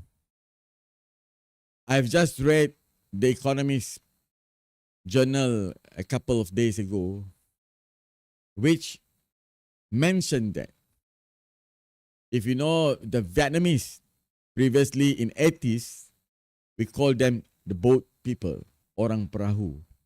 In other words, they have to run away from the country because of the war, the civil war, and also with the Americans.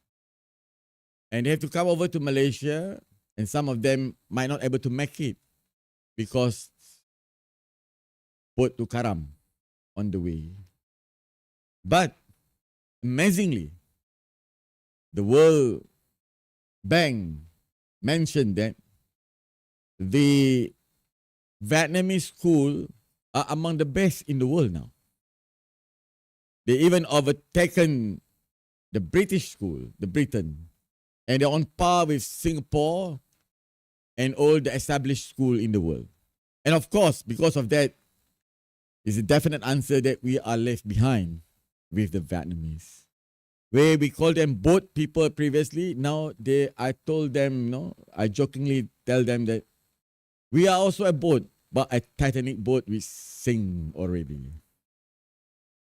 So today is a persidangan kajian tindakan penyelidikan dan inovasi guru.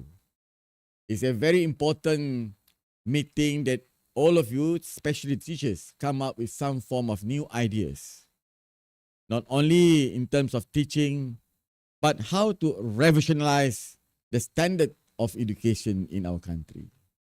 The state of Sarawak, I can share with you, we have presented this figure yesterday with our minister, Yang Berhormat Fadlina Siddiq. We have spent for the last 5 years, since the establishment of the Ministry of Education in Sarawak, we have spent 2.69 billion to help the students. Of course, include 1 billion for the 𝗧𝗏𝗍𝗍, a lot for the CPD as well, a lot for DLP, and of course, beside that, we also have a lot in terms of RTP, building up schools, which should not be the obligation of the state government, but because of the dilapidated situation, we have to intervene for the sake of our people.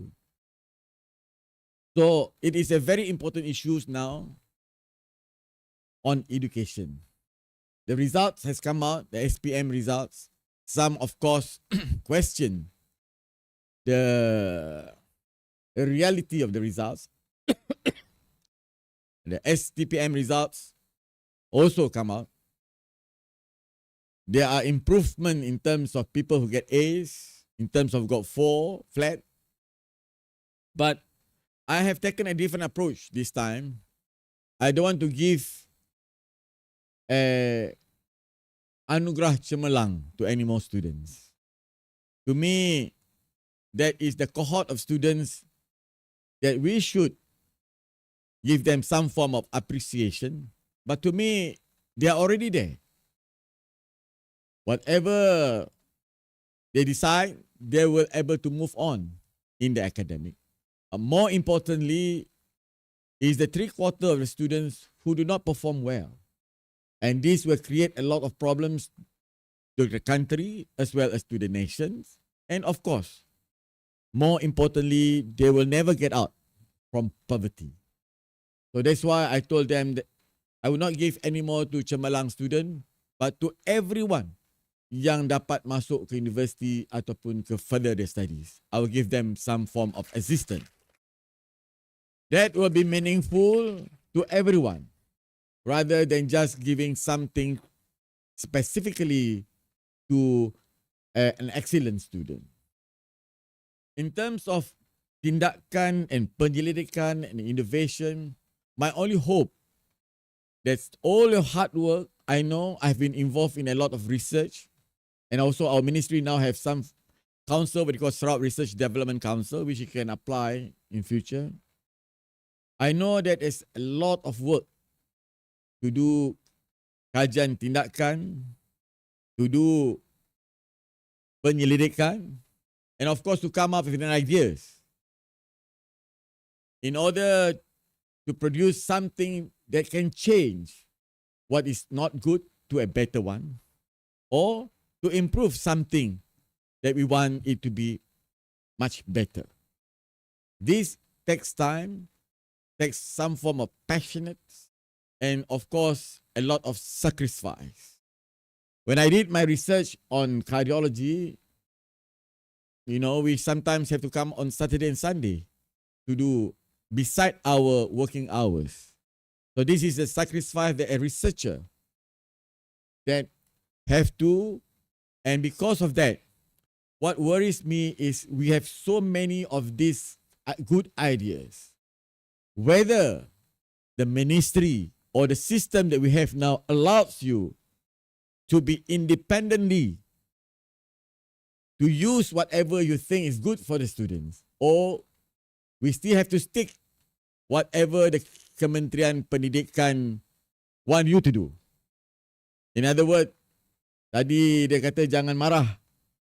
Dr. Norisa kata jangan marah dengan KPM. She's right, but you must be merajuk, not marah with KPM. What I'm worried is that all these efforts that you want to build up in terms of the pedagogy, to improve students' attractions in terms of online teaching, how to attract more students, don't only on the computer, but they run away. All these types of approach, it have to be done and it to be assured given to the teachers that it can be applied and they're allowed to use it in a class. In other words, we need to make sure that the teachers are given more independent decision so that they can apply whatever they can use to improve the student. If this type of thinking among our policymakers or among our big boys or in the ministry is still there, or the little Napoleon is still in power, there is no way whatever research, whatever kajian tindakan, whatever you want today's research will not able to be used or not able to be applied to the rest of your students. In other words, it's become on the shelf only. Or if you don't publish it, it just become an abstract. Or it's just form of 10 minutes presentation.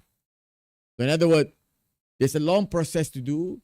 There must a belief be given, a trust be given to the teachers that whatever they have done in this symposium or this persidangan, there must be a form of application, not only in the form of appreciation, but more importantly, it can be applied for a better outcome of the research.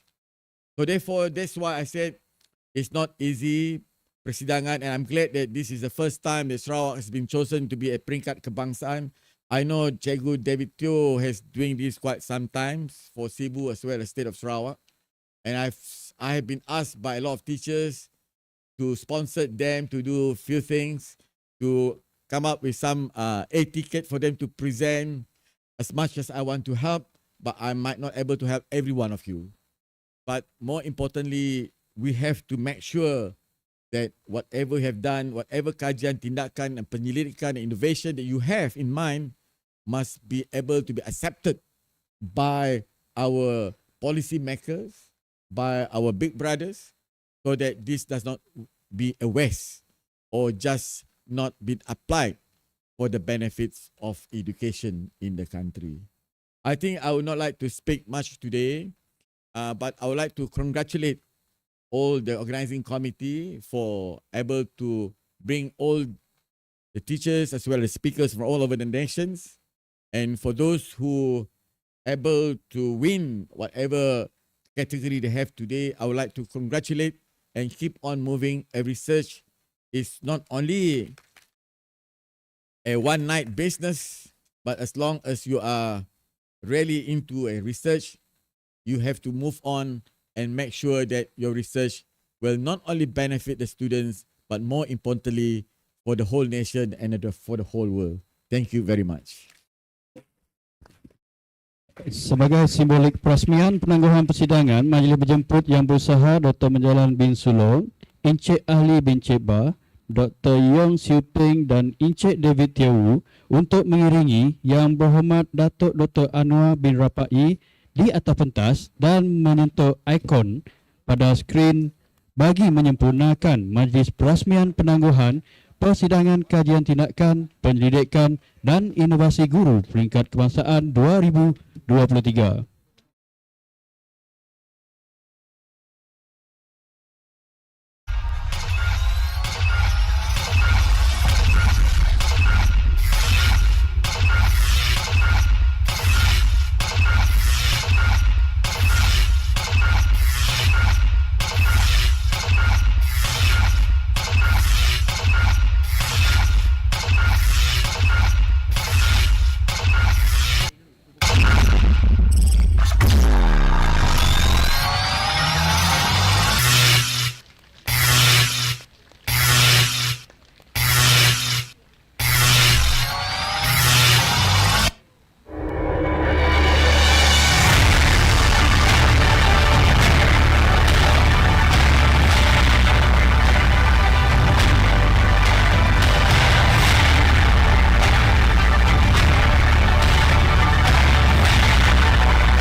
Majlis merakamkan jutaan terima kasih kepada Yang Berhormat Datuk Dr. Anwar bin 𝗍𝗏𝗍 atas ucapan dan perasmian sebentar tadi. Sidang hadirin yang dihormati, kita teruskan majlis dengan pembentangan inovasi terbaik. Inovasi ini bertajuk Optical Kit. Inovasi ini dihasilkan oleh 𝗠𝗏𝗍𝗀𝗀 dan Joyce Lang Tikin dari SMK Tinggi Sarike Sarawak. Dengan ini, majlis mempersilakan 𝗠𝗏𝗍𝗀𝗀 dan Joyce Lee Tangkin untuk membentangkan hasil inovasi mereka. Dipersilakan.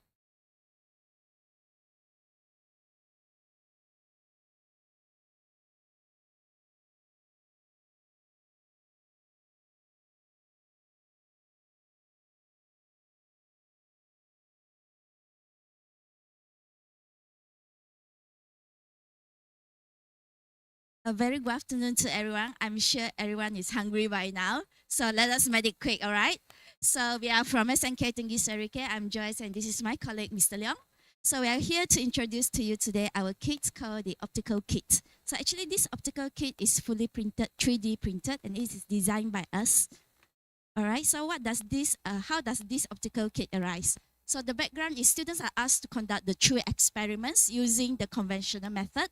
So students, they have to calculate the refractive index N, they observe the phenomenon of total internal reflection, and also to determine the critical angle. So usually for students to carry out these three experiments, they take up a lot of time. So of course, this causes us to have a time constraint to teach other topics. So the problem statement is students cannot verify Snell's law. This is according to our 𝗖𝗍𝗶 Form 4 Physics, Content Standard 6.1 and Learning Standard 6.1.3. And of course, students take up too much time to complete the three experiments. So of course, for our objective, we have three objectives here. The first objective is to calculate the refractive index N of a transparent medium of glass block. Objective number 2 is to determine the critical angle C of a glass block or any transparent medium. And the objective number 3, of course, is to observe the light phenomenon of total internal reflection. All right, so this is the conventional way. So what you can see here is actually you have the red box in which you need to use the electricity. And of course, students will need an extra piece of A4 paper in which they have to measure and then they have to draw. And then after that, they have to draw up the graph here. So by using our optical kit, actually what we can do is actually we don't need the power supply. So the students in the rural schools, they have an opportunity to carry out these experiments too. And also what is here is we are actually reducing the use of paper here. Students, they do not have to need to bring an extra projector because just now one of the speakers, she mentioned that students always forget to bring projector, isn't it? So actually we have a projector sticker here on top already. All right, so what are the issues of? Of course, in terms of cost, we really save a lot of cost because this is 3D printed. So we know that the red box is now at least, I think at least 300. So of course, in terms of power supply, so students in rural schools, they have access to doing the experiments also. Global warming, because we know that the light energy emitted, because in the conventional method, we are using the filament, isn't it? So it actually produces more heat energy compared to what we have here. Actually, what we have here is the LED light. Okay, and then of course logging because reduced paper, and of course the time saving. So this is our data we have carried out. This is for 38 students. So what we got from our results is the median marks increased from 35 to 55. So actually this is a very good improvement of 20 marks. Also, it helps to reduce the gender gap by 4 marks. Okay, so for the implementation, let's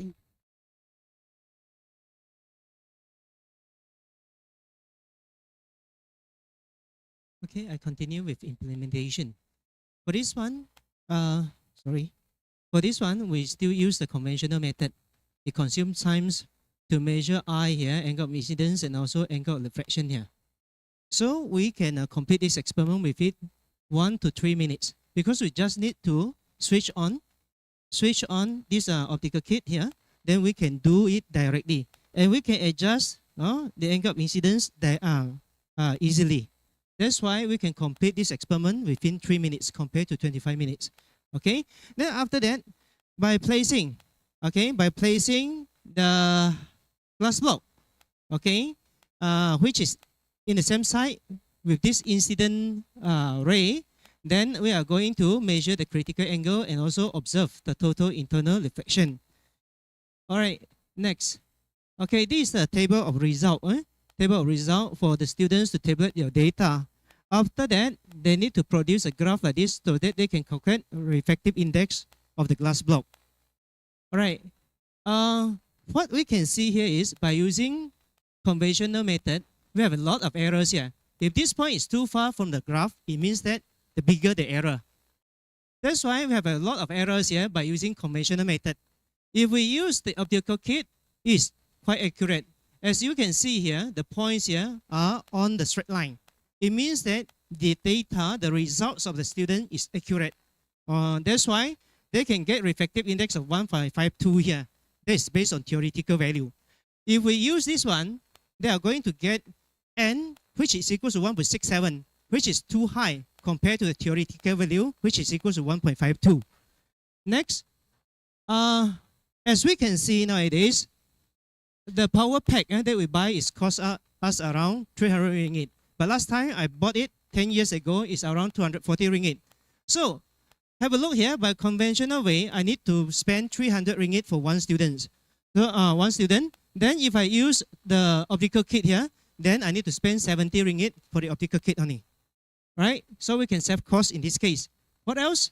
Now, it is portable because the weight of it is 300 grams. We can carry out this experiment in the lab, outside the lab, in the classroom, outside the classroom. It does not depend on the electricity supply like this. So last time when I go to 𝗧𝗿𝗶𝘀𝗵, I went to 𝗧𝗿𝗶𝗵, I found that they are using generator. They don't have electricity supply like this. So it's not fair for rural area student.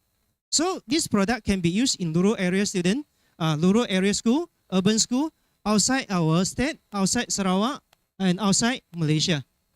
And next, reduce the weight by 90% from 3 kg to 300 grams. If we use the power pack just now, it weighs around 3 kg. Reduce the cost 77% from 300 ringgit to 70 ringgit.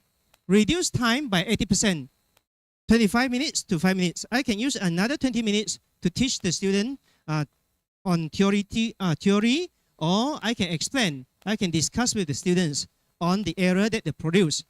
Improve science process skill, and then environmental friendly because we do not use A4 paper. We save a lot of paper. If I have 60 students this year, for 10 years, I have 600 students. If I have 10 schools in that division, I need to spend 6,000 papers. For the whole state, for the whole country, I can save more than 1,000 of papers. Then what else? User friendly. Another thing, I forget.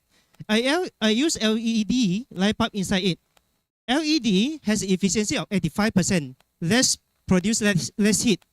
And LED bulb has higher efficiency than the filament light bulb that we use in the conventional method. All right. Another one, we can use green energy here. I can use a solar panel here to charge up my rechargeable battery here. So this one is before fully charged, and this one is after fully charged by using solar energy. And then another thing, user friendly. It's easy to be used.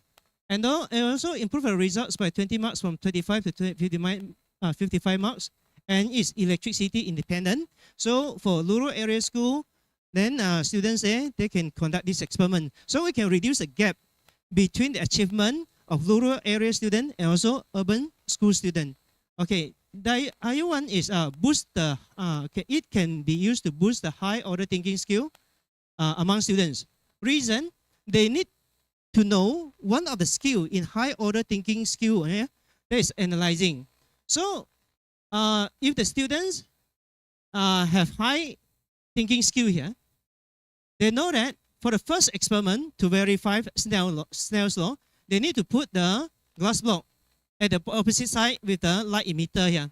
If they put this one, if they put this semicircular glass block with the same side with the light emitter, they are doing this experiment. They are measuring critical angle and also total internal reflection. So it encourages high order thinking skill also.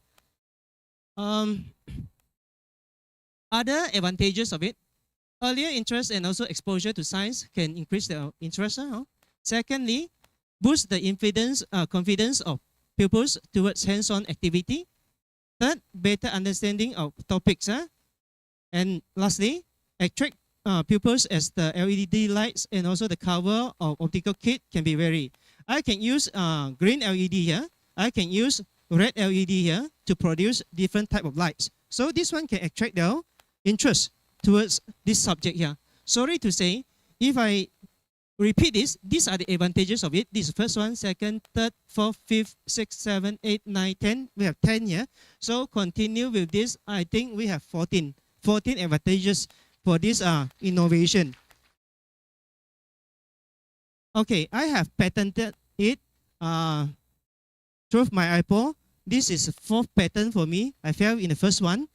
I'm waiting for the result for the other three. Still waiting. I have another one of the patent is in 2019, and now I'm still waiting for the result for my iPod. I think I'm about to pass it. Before this, I share this with my SISC from 𝗞𝗵𝗍 𝗧𝗏𝗃 and all the physics teachers in 𝗞𝗵𝗍 𝗧𝗏𝗃. I asked my students to carry out the experiment. Then it's proved that they can get accurate data.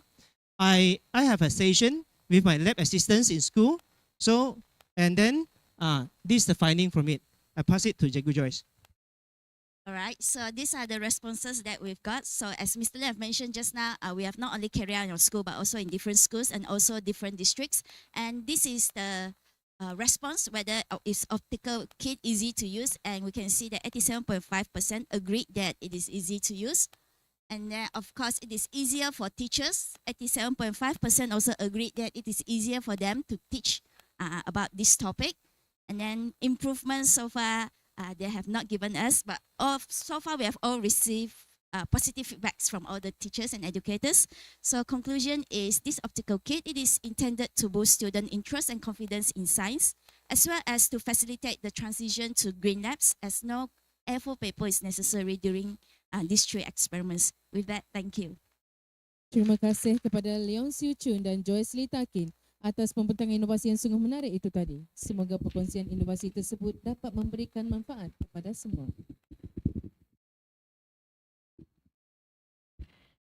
Majlis diteruskan lagi dengan penyampaian sijil kepada penceramah sidang pleno 1 dan 2.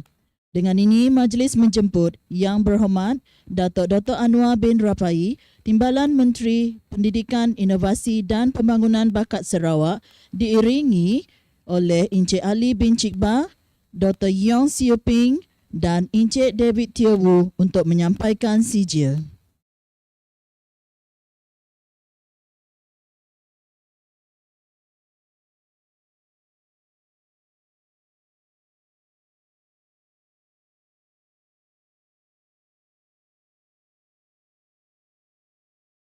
Dipersilakan Dr. Rahmat Aidil bin Jubair naik ke atas pentas untuk menerima sijil.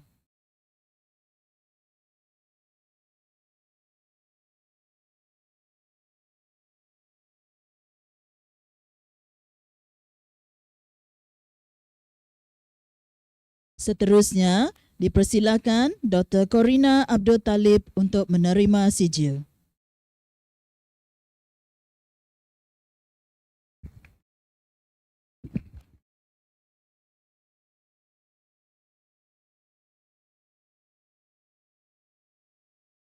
Seterusnya, majlis diteruskan dengan penyampaian sijil kepada inovasi terbaik. Dengan ini dipersilakan 𝘉𝘢𝘀 dan Joyce Lang Tikin yang telah menghasilkan inovasi bertajuk Optical Kit. Dipersilakan.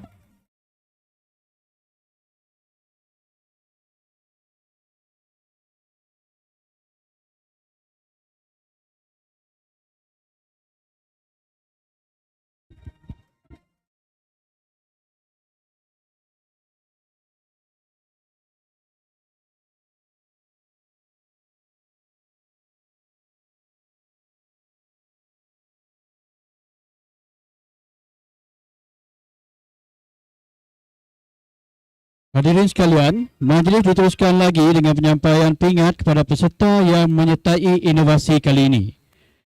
Bagi kategori inovasi pencapaian pingat gangsa, dipersilakan Muhammad Hafiz Salihuddin bin Ismail.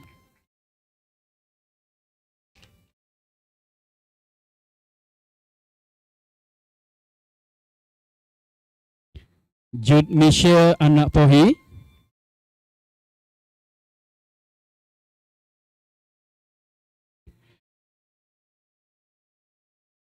Christina Andrew,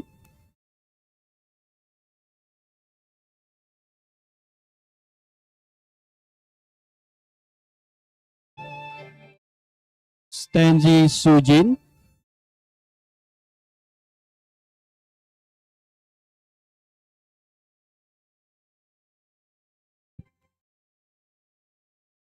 Muhammad Fazwan bin Junaidi,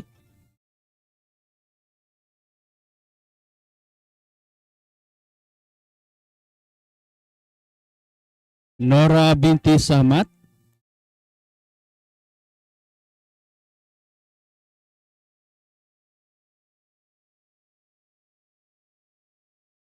Hanita binti Laja Harun,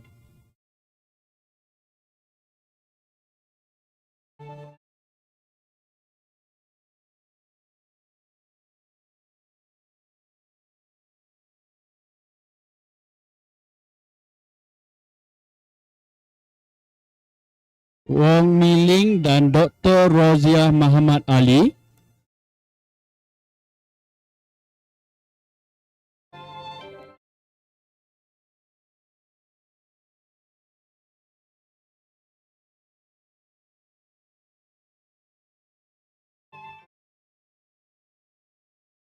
𝘗𝘢𝘩𝘢𝘢 dan Michelle Gwendolyn anak Cubing.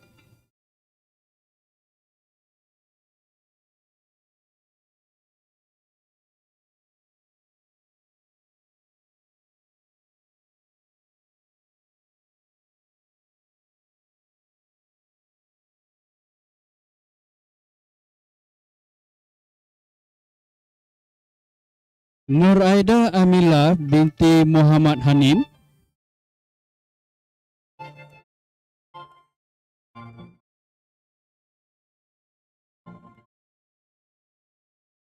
Dan Ting Kung Jin.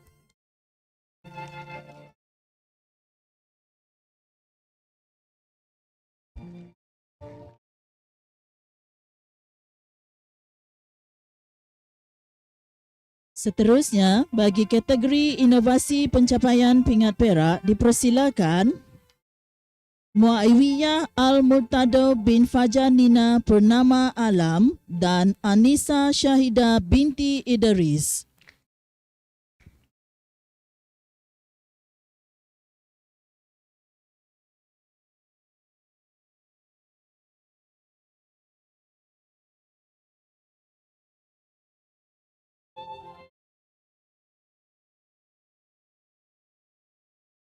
Wan Husna Afrina binti Wan Ros Kemai.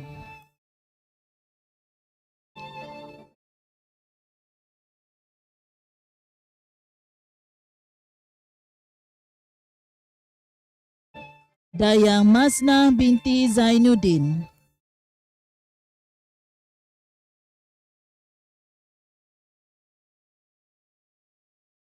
Sharifah Masni binti Wan Muhammad.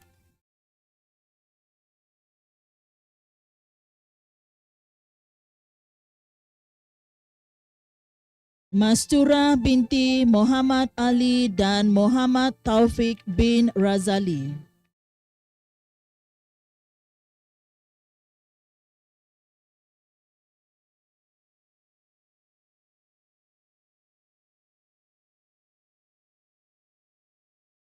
He Ming To.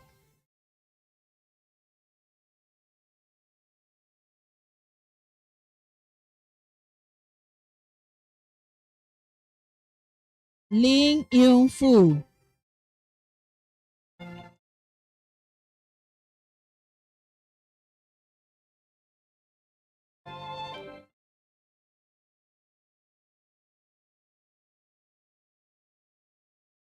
Dan Ling Si Kwok.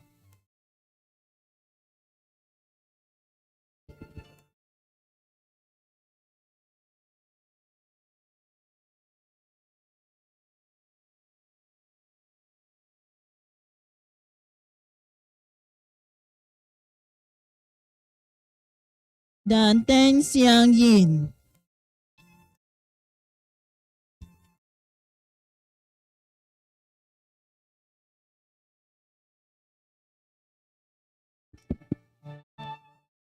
Akhir sekali bagi kategori inovasi pencapaian pingat emas dipersilakan Hajarah binti Muharram.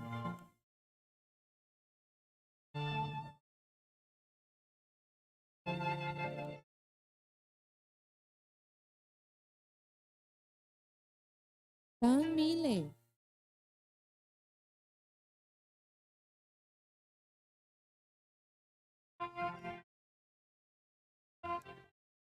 Hanirah binti Haslan dan Angelina CIG.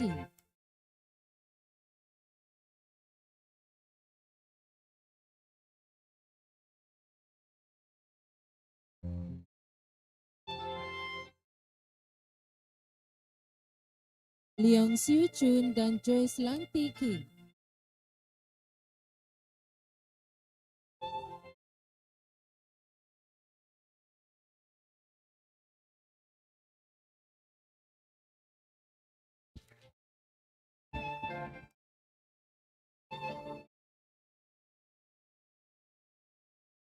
Majlis merakamkan jutaan terima kasih kepada Yang Berhormat Datuk Dr. 𝗍𝗲𝗵𝗵 atas penyampaian sijil dan pingat itu tadi. Majlis diteruskan lagi dengan upacara penyampaian cenderamata kepada tetamu kehormat kita pada hari ini. Dengan ini, majlis menjemput Yang Berusaha Encik Ahli bin 𝗂𝗃𝗏, Ketua Pegawai Pendidikan Daerah Sibu untuk menyampaikan cenderamata kepada Yang Berhormat Datuk Dr. 𝗍𝗲𝗵𝗵, Timbalan Menteri Pendidikan, Inovasi dan Pembangunan Bakat Sarawak.